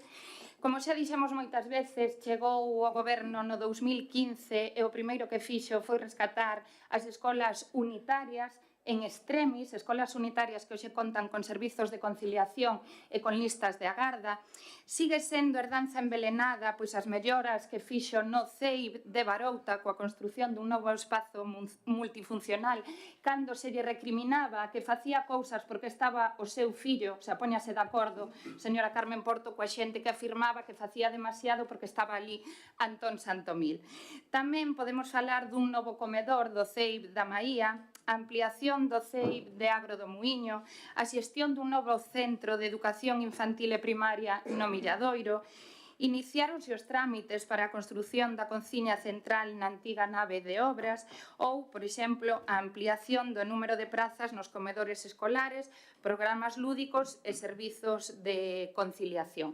Prazas que le aumentón que agora veñen os recortes do Partido Socialista que se han de encargar de poñelas en outros números. Pero, en todo caso, eu con esta mención queríame centrar non na súa xestión, como vostede dixo, senón na súa actitude, o seu talante e a súa falta de diálogo. Eu creo que simplemente para exemplificar e que todo o mundo entenda, creo que alguén que leve, non sei, 2, 3 meses, 4, non o recordo, diga, fixen máis que o anterior concelleiro en 8 anos. A comparativa é tan desmensurada que xa perde todo o valor, e falar de humildade con este tipo de afirmacións me parece que deixa moito que desear. En todo caso, esquecémonos que non estamos detrás disto só Luísa e BNG, senón que detrás hai unhas zampas. Nos, pese a quen lle pese, sempre imos a estar do lado dos veciños e das veciñas e, por suposto, das asociacións. Igual que traemos no momento unha moción por Trasmonte porque se elimina a senda que iba a pasar por ali, hoxe traemos esta moción a petición das AMPAs. Levamos tamén a petición da AMPA do IES de Ames unha problemática ao Parlamento Galego sobre Disgal e os libros de texto, porque cando nos requiran, aí estaremos. Seremos sempre, pese a quen lle pese, os altofalantes da veciñanza ante este goberno. Cremos que esa é a nosa misión como grupos da oposición e, de feito, actuar doutro xeito creo que sería irresponsable pola nosa parte. E, por suposto, nunca apoiaremos un xeito de facer política no que se falte o respeto e se actitúe de xeito prepotente e con falta de humildade. E que, lonxe de recoñecer os erros cometidos, non sexa capaz de reconducir situacións indesexables. Nada máis por ahora, grazas. Moi ben, moitas gracias. Segunda quenda, Luísa. Bueno, como dixen antes, dende Espazo Común abogamos polo diálogo e a participación, creemos na labor fiscalizadora da oposición e, sobre todo, estamos e estaremos sempre ao servizo das asociacións e do que consideremos xusto. E, dende logo, o trato recibido polas AMPAs e por algunhas direccións de algúns centros educativos de Ames non foron nin o máis acaído, nin moito menos xusto. Gostaríame explicarlle tamén á concelleira que para nada esta moción é un ataque personal, nin moito menos un ataque para desestabilizala. Carmen, non é vostede tan importante. E, como ben dixo, ten vostede unha dedicación parcial, o que unha vez máis demostra a importancia que lle dá este goberno a un departamento tan importante como é a educación e os servicios de conciliación. Non vou a entrar no que fixo ou non fixo o anterior concelleiro, porque non é a miña labor, nin é tampouco é o motivo desta moción, pero si en algo concordo con vostede é que realmente, efectivamente, estamos non ante unha crítica á súa xestión ou á súa capacidade de xestión, senón a unha crítica hacia a súa actitude. Non podo tampouco estar máis de acordo co que opina Oliva, posiblemente, e, bueno, despois de escoitar novamente a intervención da concelleira de Educación, pois a verdade é que vou ter que recoñecer que posiblemente esta moción fose desmesurada. Digo desmesurada porque, ao mellor, equivocámonos no plantexamento da misma. Realmente, a quen ao mellor habería que pedir esa reprobación non era a concelleira Carmen Porto, sino a quen decidiu que fose concelleira delegada de Educación. E por que digo isto? Porque, permitídeme que use o símil, como tamén dixo, parece que todos e todas entendemos de fútbol, e, polo tanto, para que te consideren un bo entrenador, debes ter ou un bo equipo, ou se non o tes, decidiche prescindir de xogadores de primeiro nivel, pois ao mellor o que tes que facer é, con ese equipo que tes, sacarlle o máximo proveito. E iso como se fai? Pois adestrando, con formación, intentando limarlle as eivas que se lle poidan ir vendo que cualidades ten cada un e onde pode encaixar mellor para sacarlle o mellor rendimento. E cando digo de facer un bo equipo, non o digo para un equipo para ir de festa, sino un equipo para que sexa resolutivo, para que sexa eficaz, eficiente e, sobre todo, para que sea bo no terreno de xogo. Creo que nesto todos estaremos de acordo. Un concello como o de Ames, un partido como o Partido Socialista, que decidiu gobernar en solitario en minoría, e que quere xogar en primeira división, non se pode permitir ter xogadores en formación, os veciños e as veciñas, os que lle votaron e os que non. Non merecemos concelleiros e concelleiras en prácticas, e menos en áreas tan sensibles e importantes como son educación e servizos de conciliación. Merecémonos ter os mellores. E vostede, como alcalde, o único responsable.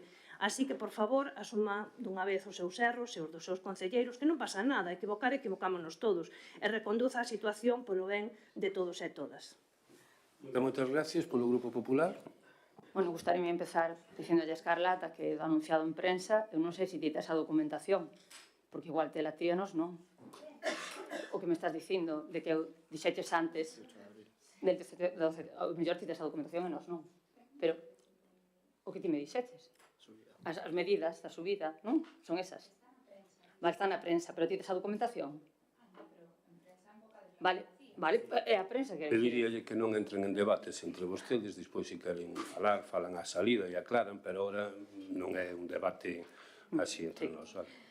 Bueno, como xa expuxen na intervención anterior, expliquei que o Tribunal Supremo establece unha serie de requisitos para a reprobación dos concelleiros e nos consideramos que o primeiro punto de acordo desta moción, que é a reprobación da concelleira de Educación pola súa falta de actitude e aptitude para o cargo, para nós non cumpre os requisitos anteriormente mencionados, e despois de escoitar as intervencións, eu aquí o único que vexo, e xa yo dixen as Sampas, o día que me reuní con el, o único que vexo é enfrentamento entre 3 partidos políticos, nada máis.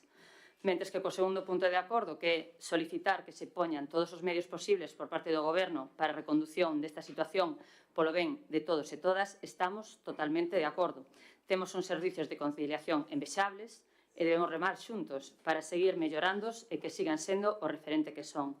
Polo tanto, dende o Grupo Municipal Popular, pedimos tanto ao Goberno como á comunidade educativa que empreguen o sentidiño, que poñamos todos da nosa parte para que esta situación non se volva a repetir e a partir de agora que a relación sexa fluida e, sobre todo, correcta para o bo funcionamento de todos os servizos de conciliación dos que tanto presumimos en Ames. Solo me queda anunciar o noso voto, que como non pode ser de outra maneira, polo anteriormente exposto vai ser abstención. Moi ben, moitas gracias, Carmen.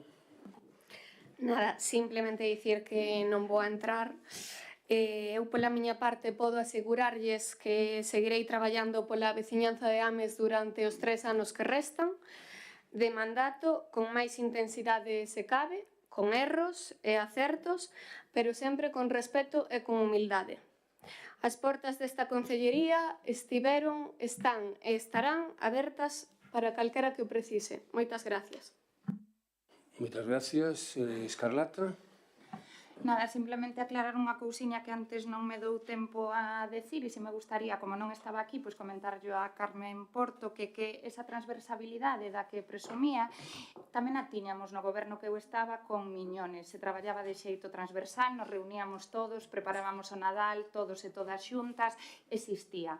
Foi quizáis o punto de inflexión a toma de posesión do seu alcalde de agora, o que fixo que se deixara de traballar dese xeito transversal. recuperar. Por último, sí que é certo que comentaba a dona Carmen o tema da dedicación parcial. Efectivamente, gustaríame decir, para concluir, que creemos que entre as cousas que perdeu o Departamento de Educación asociado tamén a esa dedicación parcial que se comentaba, perdeu peso político, perdeu na interacción e comunicación coa comunidade educativa, non porque o digamos nós, porque o din a maioría das AMPAs, e perdeu na toma de decisións porque todo ten que pasar por alcaldía antes de tomar decisións. Así que ese é o meu balance e non teño nada máis que engadir. Moitas grazas.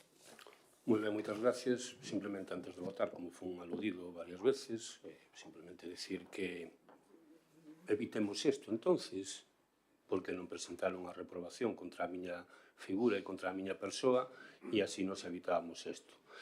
Eu, que se sacan así os símiles futbolísticos, me ven á cabeza ahora simplemente un adestrador que se chamaba Luis Aragonés, non sei se o coñecen vostedes, que cando nomearon un adestrador da selección española de fútbol, todo o mundo cuestionou porque un día decideu non levar a regulador nestas últimas eleccións, e é certo que tomei decisións.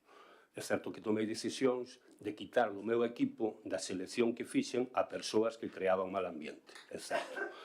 E entendo que esas persoas poden estar doídas hoxe en día, bueno, desde aquela, sigan estando doídas, e é certo tamén que como adestrador, pois decidín, conxuntamente cos meus compañeiros e compañeiras e cos compañeiros do partido, gobernar en solitario.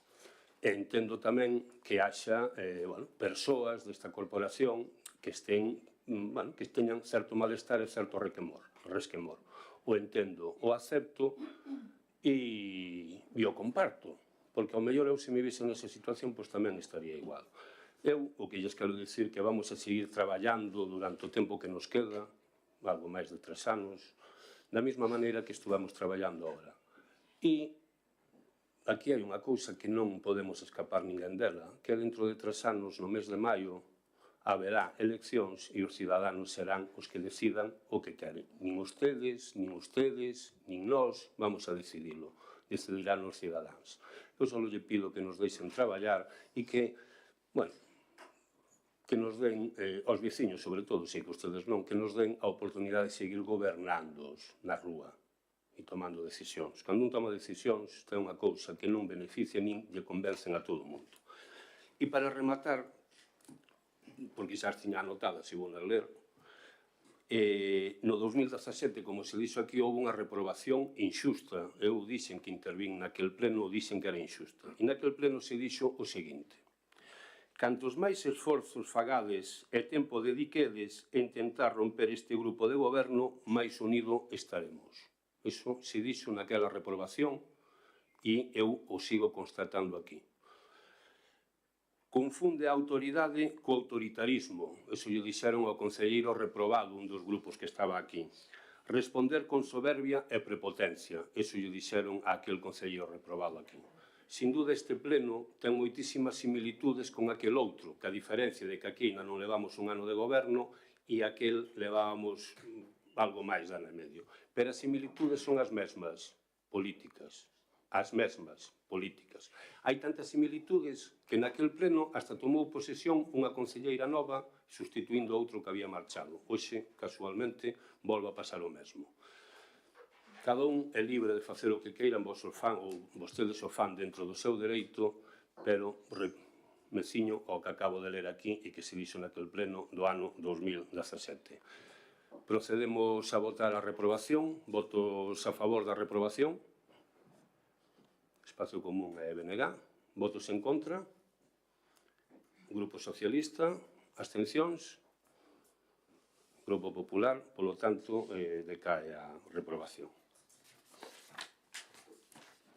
Pasamos agora ao punto 15º, que é moción do Grupo Municipal Socialista de solidariedade co pobo palestino. Ten a palabra o concelleiro Víctor. Sí, moi boa noite a todos e a todas. Bueno, igual que facía o alcalde nas súas palabras a comezo do pleno, e así as diferentes voceiras dos grupos de oposición, pois por parte miña como voceiro socialista, en nome do Grupo Socialista, pois dar a benvida como concelleiro á política municipal, como non pode ser de outra maneira, pois o concelleiro Carlos García Vieito do Grupo do BNG. Sobre esta moción de solidariedade co pobo palestino, decir que trátase dunha moción que traemos ao Pleno a instancia do Fondo Galego de Cooperación e Solidaridade, que na súa última Asamblea Xeral acordou a proposta dunha moción na que se denuncia o xenocidio que está a cometer Israel contra o pobo palestino. Por circunscribir o organismo que nos traslada esta moción, decir que o Fondo Galego de Cooperación Solidaria é unha asociación sen ánimo de lucro que integramos íntegramente a administracións locais de Galicia e que, conforme os seus estatutos, están unidas pola vontade común de contribuir á erradicación das desigualdades a nivel mundial entre norte e sur, así como repoñer en marcha proxectos de cooperación ao desenvolvemento con países empobrecidos. Decir que na actualidade, por tanto, este fondo, tendo en conta, o calado político que ten esta moción e, por tanto, o respaldo que conleva, por tanto, se trasladou a todas as administracións locais que acompañan, pois, na actualidade está integrado por 103 administracións locais, entre elas, por suposto, AMES, e que traigamos aquí esta moción, así como outras as deputacións provinciais de A Coruña, Lugo e Pontevedra. Por tanto, en atención a esta solicitude do fondo, paso a dar lectura, por tanto, da moción e dos puntos de acordo. Desde a creación do Estado de Israel en 1948, milleiros de persoas, tanto civis como militares, morreron no conflicto polo control do territorio de Palestina histórica, en especial polo réximen de ocupación e colonización ilegal establecida por Israel. Esta política deu lugar a innumerables enfrontamentos que se cobraron a vida de miles de persoas, na súa imensa maioría de orixe palestina. O domingo 7 de outubro do 2023, Hamas lanzou un ataque salvaxe contra obxectivos militares e civis israelís que provocou centos de mortos e feridos. Este ataque, que ven precedido por unha escalada constante de tensión e vítimas no conxunto de Palestina, derivou nunha resposta militar criminal por parte do Estado de Israel, con bombardeos indiscriminados en Gaza, cun número crecente día a día de vítimas no que é claramente un castigo colectivo á poboación gazatí, algo que proíbe o dereito internacional. Desde que comezase a última agresión de Israel contra Palestina o pasado mes de outubro, estamos a ser testemunhas dun xenocidio en directo. Esta situación, que constitúe un auténtico intento de limpeza étnica da poboación palestina do seu propio territorio, chega tras décadas de ocupación, violencia e desplazamento forzado das palestinas e palestinos que non pode ignorarse. A Franxa de Gaza é unha das zonas nas que quedou dividido o territorio palestino despois das numerosas invasións e usurpacións territoriais por parte de Israel. Gaza converteuse, desde hai moito tempo, nun enorme cárcere ao aire libre na que viven amoreados 2,4 millóns de palestinos e palestinas, dos que hoxe 1,9 millóns son desplazados internos que viven en todo tipo de asentamentos informais ou infraestructuras civis como escolas e hospitais que están a ser atacadas polo exército israelí. A situación é de verdadeira emerxencia humanitaria onde o bloqueo e entrada de todo tipo de produtos básicos que impuxo Israel, que provocou que a metade da poboación este en situación de fame extrema. A destrucción de todos os hospitais da Franxa e as limitacións no acceso a combustible e, por tanto, a electricidade tamén fixeron colapsar o sistema sanitario gazatí. A brutal resposta do Estado israelí sobre a poboación palestina está xerando miles de mortos civis. A Oficina de Dereitos das Nacións Unidas considera, ademais, que o asedio de Israel a Gaza e a orde de evacuación non pode considerarse como evacuación temporal legal e, por tanto, equivalería a un traslado forzoso de civis en violación do dereito internacional. Tal e como afirma a Axencia de Nacións Unidas para a Poboación Refuxiada de Palestina, o nivel de destrucción que se está vindo en Gaza non ten precedentes. Trátase dunha traxedia humanitaria de extraordinaria magnitude. Nacións Unidas descríbeo como unha catástrofe humanitaria de proporcións épicas. Para que haxe paz na rexión é imprescindible unha solución xusta, aliñada co dereito internacional e os dereitos humanos. A comunidade internacional ten que garantir o cumprimento por parte de Israel das distintas resolucións sobre territorios ocupados que leven cumprindo sistemáticamente.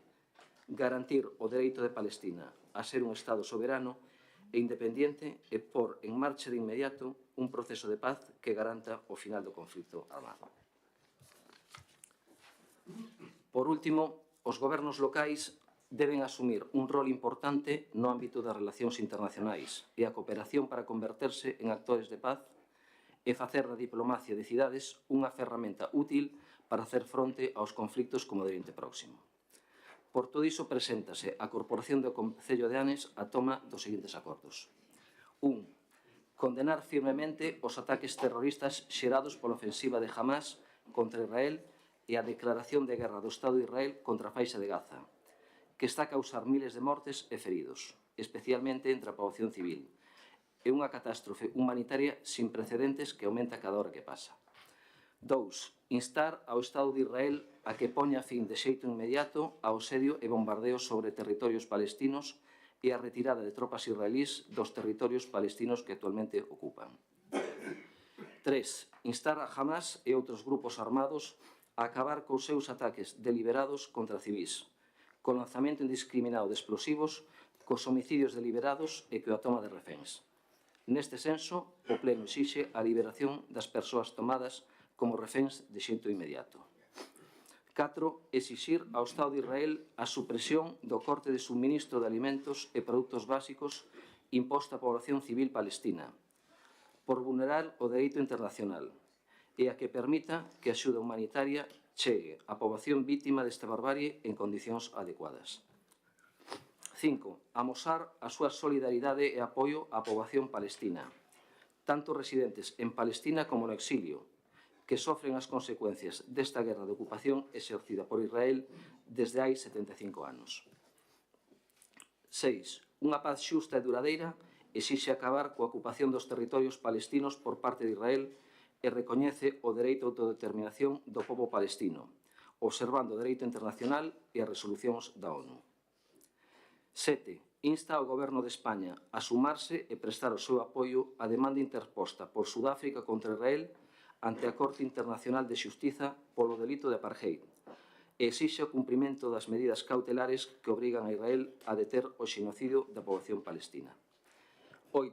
Instar ao Goberno de España e a Unión Europea ao recoñecemento do Estado de Palestina, así como unir esforzos para deter esta espiral de violencia, evitar a súa expansión e lugar canto antes unha paz duradeira e efectiva e unha solución definitiva a este conflicto baseada nas resolucións da ONU. Por tanto, a moción que somete a consideración do Pleno. Moitas gracias. Abrimos unha primeira quenda de intervencións. Luisa. Dende Espazo Común non podemos estar máis de acordo con esta moción e, sobre todo, cos acordos da mesma. Comentar que recoñecer o Estado de Palestina non é estar en contra de Israel, non é estar a favor de Hamás, é estar en contra do asasinato indiscriminado de inocentes. Non é estar a favor de ningún tipo de terrorismo, é estar a favor de buscar solucións pacíficas a grandes problemas que algúns só queren resolver mediante guerras por riba do dereito internacional.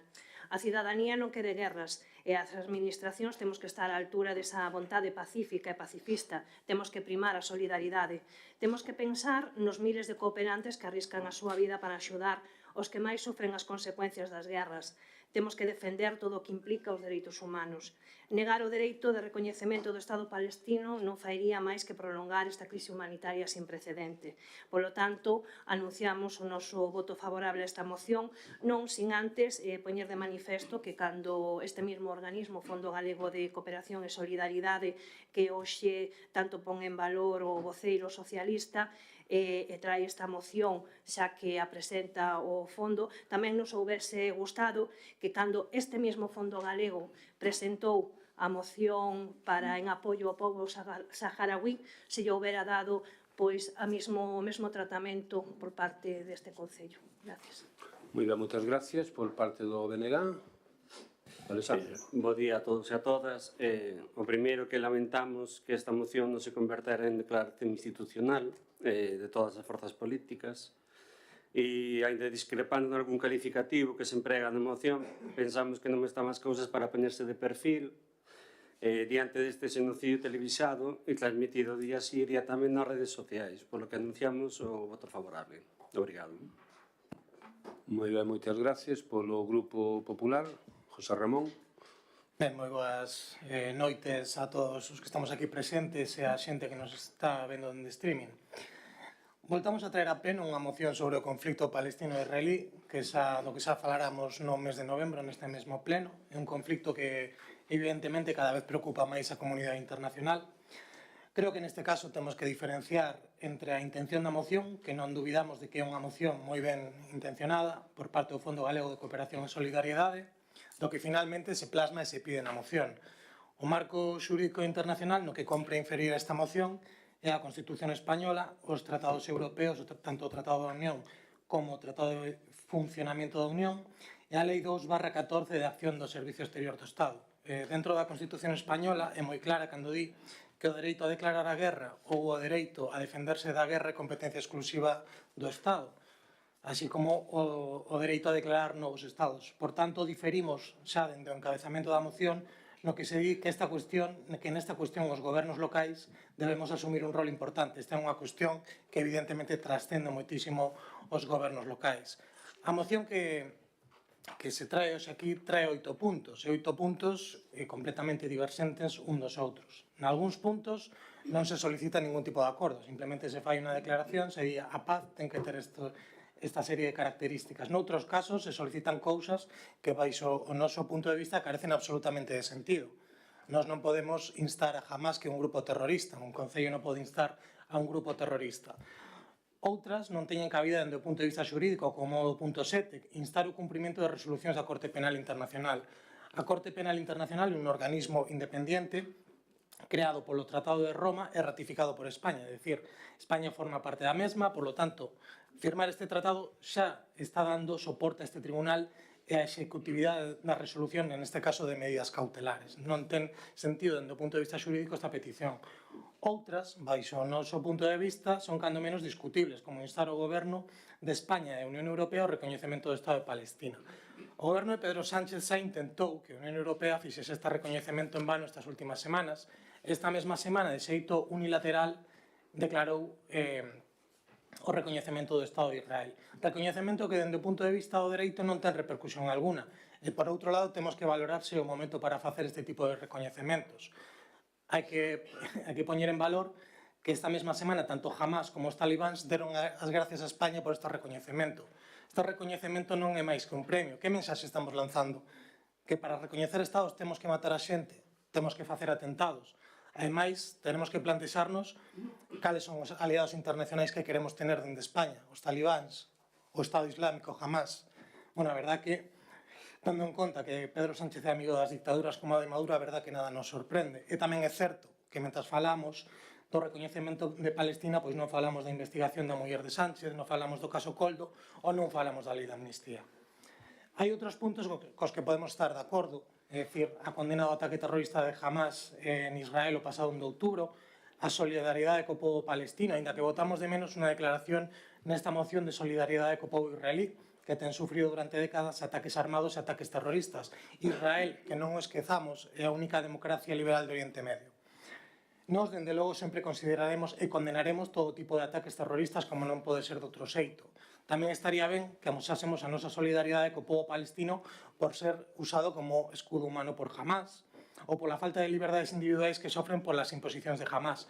Ou poderíamos amosar a nosa solidaridade co povo palestino, xa que falamos dos últimos 75 anos, na Guerra Civil do 2007 entre Hamás e Fatah. Ou por que non condenamos tamén, votamos de menos a condena dos atropelos dos dereitos civis en Palestina, os atentados contra a comunidade LGTBI, os maltratos ás mulleres e ás nenas. Votamos de menos isto na moción. E finalmente, con isto remato, hai puntos como o punto segundo que son puro reflejo do que falábamos antes, do dereito de facer a guerra e de repeler unha guerra. E como podemos instar directamente dentro do Concello de Ames un Estado sen pedir a mediación previa do Ministerio de Asuntos Exteriores e para falar de interpretacións de temas tan complexos como é o dereito da guerra.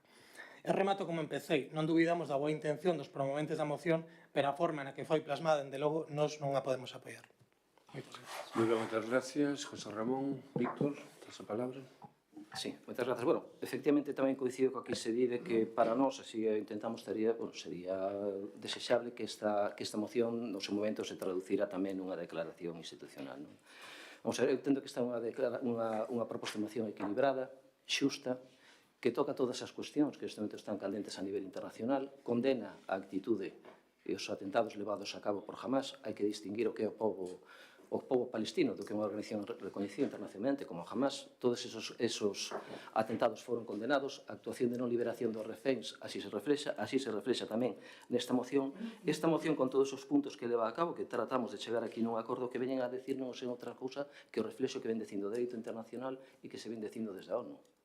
É certo que desde aquí, esta moción cando chegou instaba ao goberno de España, que este xoves acaba de recoñecer, efectivamente, que foi unha decisión valente por parte do goberno, o Estado de Israel, o Estado de Palestina xunto a Noruega e Irlanda, pero non deixa de ser un reflexo dun recoñecemento efectivo da que só foi un acordo do Parlamento Español no ano 2014. É dicir, a ninguén con esta moción e cos puntos que se tratan aquí e cos todos, desgraciadamente, antecedentes históricos que hai en materia do conflicto palestino-israelí non nos sorprende absolutamente nada entendo das cuestións que se piden aquí.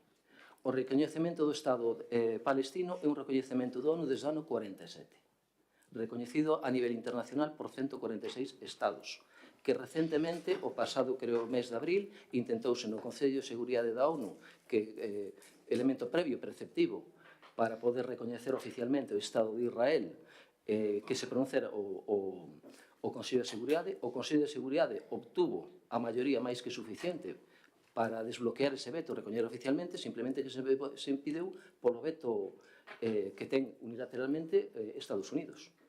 A marxe desa cuestión sería xa un Estado recoñecido efectivamente. Precisamente, a raíz desa falta dese veto dos Estados Unidos, o pasado 10 de maio, novamente por parte da ONU, instouse ao Estado de Palestina, que cabe recoñecer, que ademais está recoñecido como Estado observador das Nacións Unidas a nivel da Santa Sede, para que se dé un recoñecemento oficial.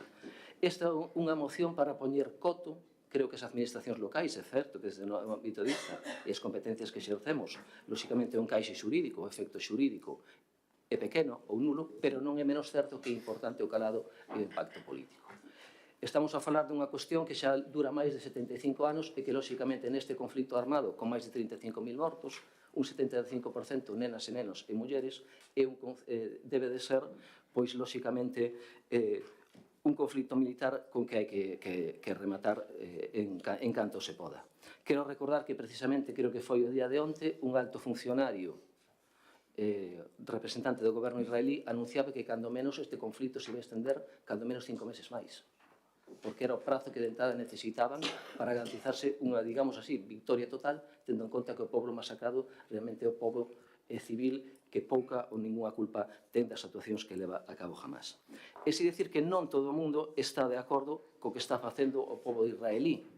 Basta decir que o novo líder laborista de Israel decía o día de onte, un novo líder laboralista que foi vicexefe do Estado Maior e comandante do norte do exército israelí, unha persoa con unha trayectoria militar importante, decía onte, afirmando este mércoles, que Israel debería haber posto fin á guerra da Franxa de Gaza fai 4 meses, cando aplastou o bazo armado de Hamas, e que este argumento ha axeitado, pois, desafortunadamente, o primeiro ministro non quere liberar, dicindo o primeiro ministro do seu país, aos reféns porque entende que iso conduciría ao fin dos combates e está arrastrando o país a un desastre. Por tanto, unha cuestión é que por parte dun dirixente extremista estén levando este xenocidio contra Israel, que hai parte do pobo israelí que se opón a este respecto e, lóxicamente, a comunidade internacional maioritariamente busca por un acordo dun recoñecemento efectivo do Estado de Palestina e que por fin a 75 anos de que foi unha ocupación e un xenocidio.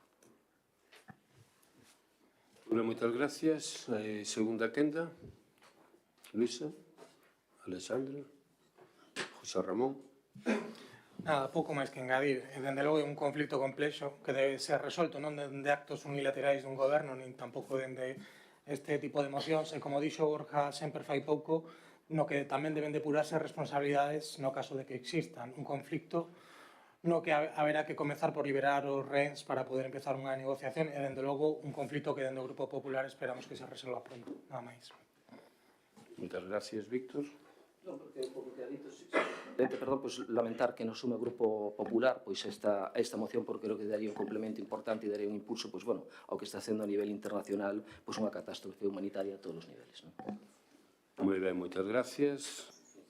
Perdón, procedemos á votación do punto. Votos a favor da moción. BNG, Espacio Común e Grupo Socialista. Abstencións? Grupo Popular. Moitas gracias. Abrimos agora o turno de rogos e preguntas.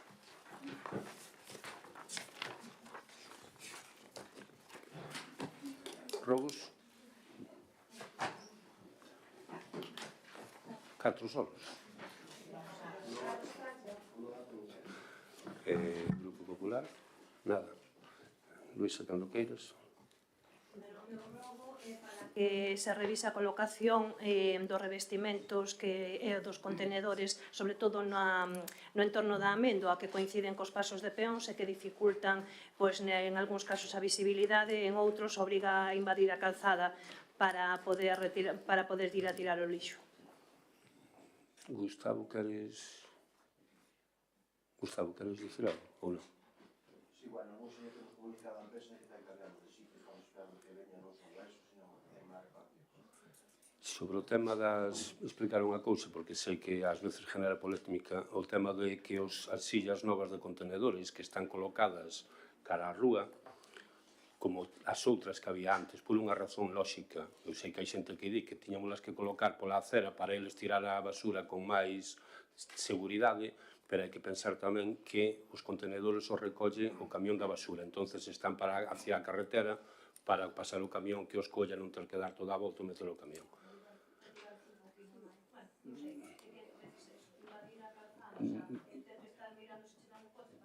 Na maioría dos casos non invaden e, hai xente que incluso atira por riba porque hai unha zona que son baixos. Empezamos por aquí, Nati. Sí. Boa tarde de novo. O meu rogo é para o alcalde e é polo Departamento de Bibliotecas e é sobre a imaxe corporativa que quedou creada, apagada antes de que eu me fose e, despois de un ano non a vexo por ningún sitio e creo que é interesante que se se pode poñer en marcha, porque é un traballo que está feito e un pouco así aprobado por todos os técnicos, entonces, que sería interesante que se puxera a imaxe a funcionar. Nada máis, gracias. Como se lle contestou por escrito xa, se vai a facer, pero cando poñamos en orden as bibliotecas e os espacios de lectura. Xa expliquei nunha ocasión que queremos diferencialos e queremos facer unha actuación en ambos espacios, co cal no momento que se efectúe ese cambio e esa mellora, pois se procederá á presentación e ao uso da nova identidade corporativa. Escarlata? O meu rogo en xeral para todos os membros do goberno, ainda que podería focalizar en determinadas persoas, pero prefiro facelo de xeito extensivo para todos os concelleiros e concelleiras de goberno, e é rogarlles que, por favor, empreguen a linguaxe inclusiva nas súas intervencións como políticos e políticas, obviamente, non na súa vida persoal, un pouco en concordancia coas políticas de igualdade que promovemos un pouquiño, tendo en conta aquilo de que o que non se nomea non existe. Moitas grazas. Moi ben, moitas gracias. Alexandra? Boa noite de novo. No pleno ordinario do mes de xaneiro, o meu rogo foi que desde o BNG de AMES pedíamos que se activara a mesa local de coordinación interinstitucional contra a violencia de xénero. O meu rogo de hoxe volver a insistir en que se active dita mesa. Obrigado. Moi ben, moitas gracias. Ola, outra vez a todos e todas. Ben, dende o 2015 os concelleiros e concelleiras do goberno publican na web municipal as súas axendas. Creo que tanto Nati como Susana son conscientes do traballo que isto deu ao principio, porque eran elas as encargadas. A día de hoxe, os concelleiros novos todavía non teñen as súas axendas publicadas. Entón, o meu rogo é que, en aras a transparencia, xa que fai pouco recibíamos a boa nova de que éramos o concello máis transparente, que se publiquen. Moi ben, moitas gracias. Nadie, non? Preguntas? Unha? 4? Unha? 2? Vale. A miña pregunta é para a concelleira de Mocidade. Recientemente tivo lugar unha actividade de fin de semana en Narón que, según me contestou vostede, estaba dirixida ao grupo, concretamente ao grupo do Clube Xuvenil, e como tamén me contestou por escrito, me dixo que como era unha actividade interna e era para a cohesión do grupo, que non se lle había dado publicidade externa. Entón, a miña pregunta era porque se eso foi así, sí que por parte dunha asociación en concreto se lle deu publicidade externa a esta actividade e, ademais, co seu formulario correspondiente para apuntarse e demais, o cual xerou certo malestar, porque, ademais, era para unha sección concreta do Concello que se publicitou en Bertamiráns, deixando de lado a mocidade de Milladoiro e incluso a do rural, que se puidera apuntar e sumarse a esta actividade, que ademais tamén podería ser unha boa opción, un bo intento para poder sumar a máis mocidade a este clube juvenil. Sí, o clube juvenil a día de hoxe sigue aberto, pódese apuntar todo rapaz, rapaza que queira.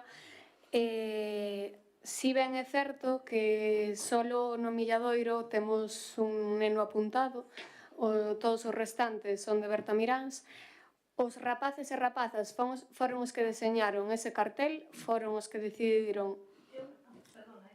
Perdón que che interrumpa. Non che preguntaba eso, che preguntaba simplemente, eu pregunteiche, cando che fixen a pregunta por escrito, dicíache se lle había, porque non se lle había dado publicidade, ti contestácheme que era unha actividade interna e demais, entón, a miña pregunta é simplemente, por que, se me dices que era unha actividade interna e que non se lle deu publicidade externa, de feito, na página web do Concello e demais non estaba publicado, porque si se lle deu por parte dunha asociación en concreto, ademais daqui de Bertamiráns, facendo pública esa actividade. Podesme dicir cal é esa asociación? Si, é a AMPA do IES de aquí de Bertamiráns, ademais teno publicado na súa página, publicouno co formulario de inscripción e demais, o cual, xa che digo, xerou un pouco de malestar, e se ainda por encima me dis que a maioría dos mozos e mozas que participan do clube juvenil son de Bertamiráns e que en Milladoiro non chegou, é un pouco para controlar ese tipo de publicidade, non? Que se lle pasa a AMPA do IES de Bertamiráns esa información para que a publicite entre o alumnado,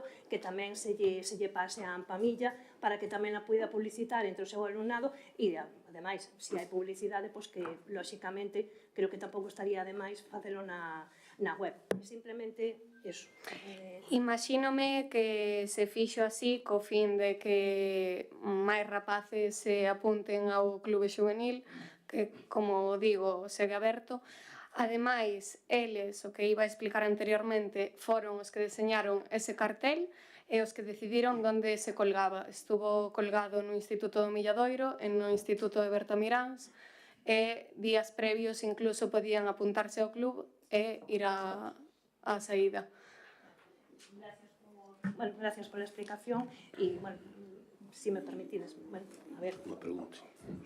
Pero, se lle pode da próxima vez, xa de que a AMPA do IES de Bertamiráns o publica nas súas redes, intentar o mellor que a AMPA de Milladoiro tamén o faga, e incluso na página web, e así tamén chegaría a máis rapazada. Moitas gracias. Rosalía. Hola outra vez a todos e todas. A miña pregunta é para a Concellería de Deportes. Segundo nos trasladan, está habendo problemas no pago aos monitores das actividades deportivas. Non sei se teñen constancia disto. Os monitores das escolas deportivas? A día de hoxe, as facturas están todas asinadas á empresa adxudicataria do contrato de todos os xeitos. Chamarei ao responsable do servizo para que me informe, pero a día de hoxe non teño constancia e lle digo, está todo asinado. Alejandro, perdón. Boas de novo. A miña pregunta vai dirixida á Concelleira de Educación. Por parte do Goberno indicouse varias veces que hai un problema de seguridade por sobrecapacidade dos comedores, aínda que non coñecemos informes técnicos que o valen, pero presupoñendo certo este problema de seguridade, hai data para realizar un simulacro de prevención e seguridade nos servizos complementarios do Concello? Moitas gracias. Estámoslo mirando. Gracias. Escarlata? Ola, de novo, a miña pregunta, é un pouco compartida entre a Concelleira de Benestar e a Concelleira de Mocidade, pero entendo que quizáis un pouquiño máis para a Concelleira de Benestar.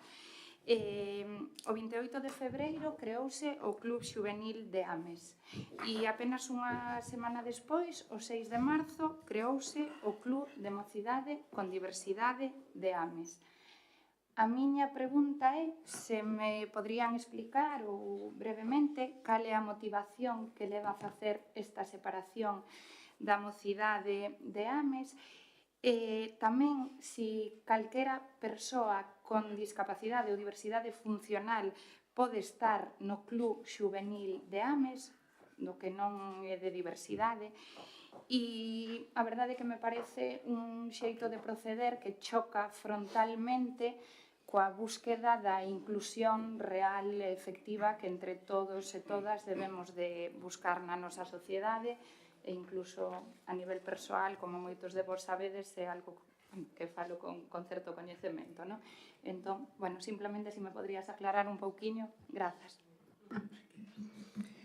Imos aclaralo as dúas. Simplemente a distinción que se fixo deses clubes responde a un contrato. Non é o mismo contrato do primeiro clube que o de diversidade, xa que o número de monitores é diferente en base á discapacidade ou non que teño o rapaz. Se ten un 90% de discapacidade é evidente que ten que ter un só monitor para el. Sí que é certo que non vexo por ningún lado que haxa distincións en canto a actividades, xa que, sen ir máis lonxe, este fin de semana estiveron ambos clubes no banquete de Conxo e disfrutaron ali do fin de semana. Non sei se a miña compañera... Bueno, pola miña parte, sí, quero comentar un par de cousas. Os clubes da mocidade nacen para darlle resposta á mocidade de Ames, teñan ou non teñan discapacidade. Por que se fan actividades e por que se fan encontros... Perdón un momento, Uxía, se poden guardar silencio no público ou se alguén quere comentar algo, que se ausente e comente fora, vale? Gracias. Bueno, como dixo a miña compañeira Carmen, a contratación pois vai polas dúas vías, vai por un lado mocidade e outro por benestar social. Nacenda para darlle resposta á mocidade, tanto con discapacidade como sin discapacidade. Sí que é verdade que o grupo de diversidade que temos hai un amplio abanico de mozos e mozas e os ratios de traballo con eles e de monitores non é igual. Temos ratio 1-1, temos ratio 3-1, temos ratio 3-2, depende un pouco da discapacidade. A resposta do por que se fan diferencias non é cuestión de diferencias, é cuestión de que a mocidade hai actividades que poden intervir e que as fan conxuntamente e hai noutras actividades pois que as familias que teñen nenos con discapacidade non están dispostas a facer. Véase no caso de o fin de semana que o Club de Mocidade marchou, as familias decidiron non mandar os seus nenos, non queren ser partícipes desas actividades. As actividades que se fan é o que se lle pediu á empresa que leva o servicio é que se fixeran o maior número de actividades posibles no que os dous grupos puderan traballar xuntos. Bueno, pois este fin de semana se nos dou a proposta de o banquete de Conxo, cos cal os nenos pois foron encantados todos xuntos e non hubo ningún problema. Hai nenos desde un 33% de discapacidade hasta un 93% de discapacidade, co cal hai certas cousas que teñen que ser un pouco máis axeitadas ao grupo de diversidade. Por eso hai momentos que traballan de forma inclusiva total e iso é o que queremos, nós non os queremos deixar apartados, pero sí que é verdade que hai cousas que pois traballan eles pola súa conta e fan as actividades que elas creen necesarias. Seguramente, bueno, pola súa circunstancia familiar, como pola miña, entende perfectamente que hai actividades moito máis inclusivas e hai outras actividades que teñen que traballarse de outras formas. Nada máis. Moitas gracias. A ver, rogo a preguntas, non é... Pero foi polo tema futbolero só. Nati. Vale, a miña pregunta é para o señor alcalde. En setembro anunciábamos nos medios de comunicación desde o goberno, se anunciaba un vía e platillo que íbamos a entrar sí ou sí na mancomunidade da Serra do Barbanza. En outubro a oposición tuvimos que pedir un pleno para que se nos dese explicacións de como iba a ser este tema, e ahora estamos en maio, non sei se temos algunha data no horizonte, se hai algo previsto, ou máis que nada para que se nos informe. Como vostedes saben, nós non somos socios da mancomunidade, por eso vostede fai esta pregunta. Nós non en setembro xa, senón moito antes, xa no mandato anterior, xa trasladamos a intención deste Concello de entrar como socios de pleno dereito. Como ben sabe, para poder facelo, nós temos o escrito presentado xa de fai tempo, para poder facelo ten que haber unha reunión do Consello de Administración, creo que previamente unha asamblea, e acordar aí as modificacións que haxa.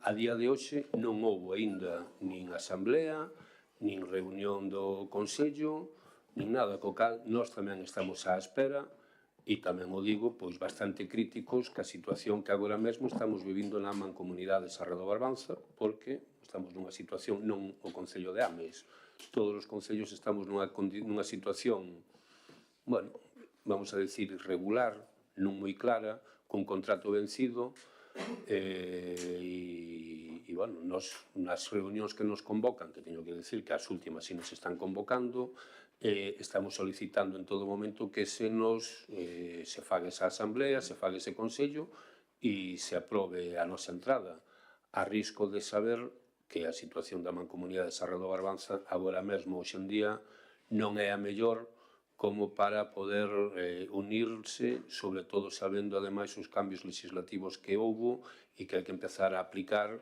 o vindeiro mes de abril como moi tarde. Non sei se está resposto. ¿Sí? Pablo? Boas noites. A miña pregunta vai dirixida á Concelleira de Deportes. Como saberá, o pasado 29 de abril presentamos un escrito que nos trasladaban os usuarios do campo de fútbol do Milladoiro en relación ao arranxo das luminarias que levaban varios meses estropeadas. Vostede contestounos o pasado 7 de maio indicando que xa estaba contratado o proxecto de mellora de iluminación e a nosa sorpresa foi revisando os decretos que viñeron a este pleno, concretamente o decreto 1545-2024 de data 15 de maio, polo que se procede a contratación deste proxecto para a mellora da iluminación do campo de fútbol.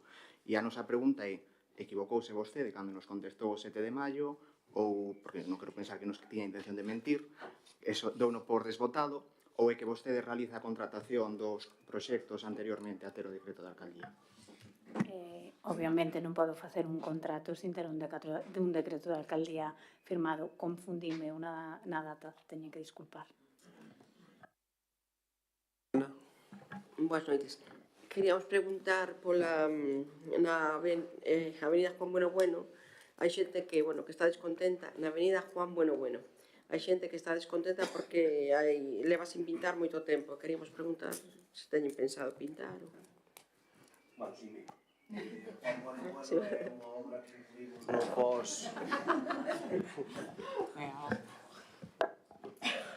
Como sabrán, Juan Bueno é unha obra que incluímos no POS 24, no plan complementario, non só o pintado, sino o arranxo do asfalto e o arranxo desa rúa toda.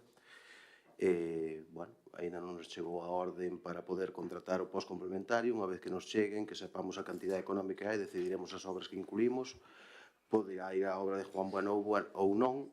De todas formas, se non fose, poderíamos mirar ese pintado. Bueno, pois moi ben, moitas gracias. Rematamos o pleno. Aqueles que teñan entradas para o son camiño do camiño, se apuran un pouco, seguramente van a chegar aínda a ver algunha actuación. Boas tardes, boas noites e...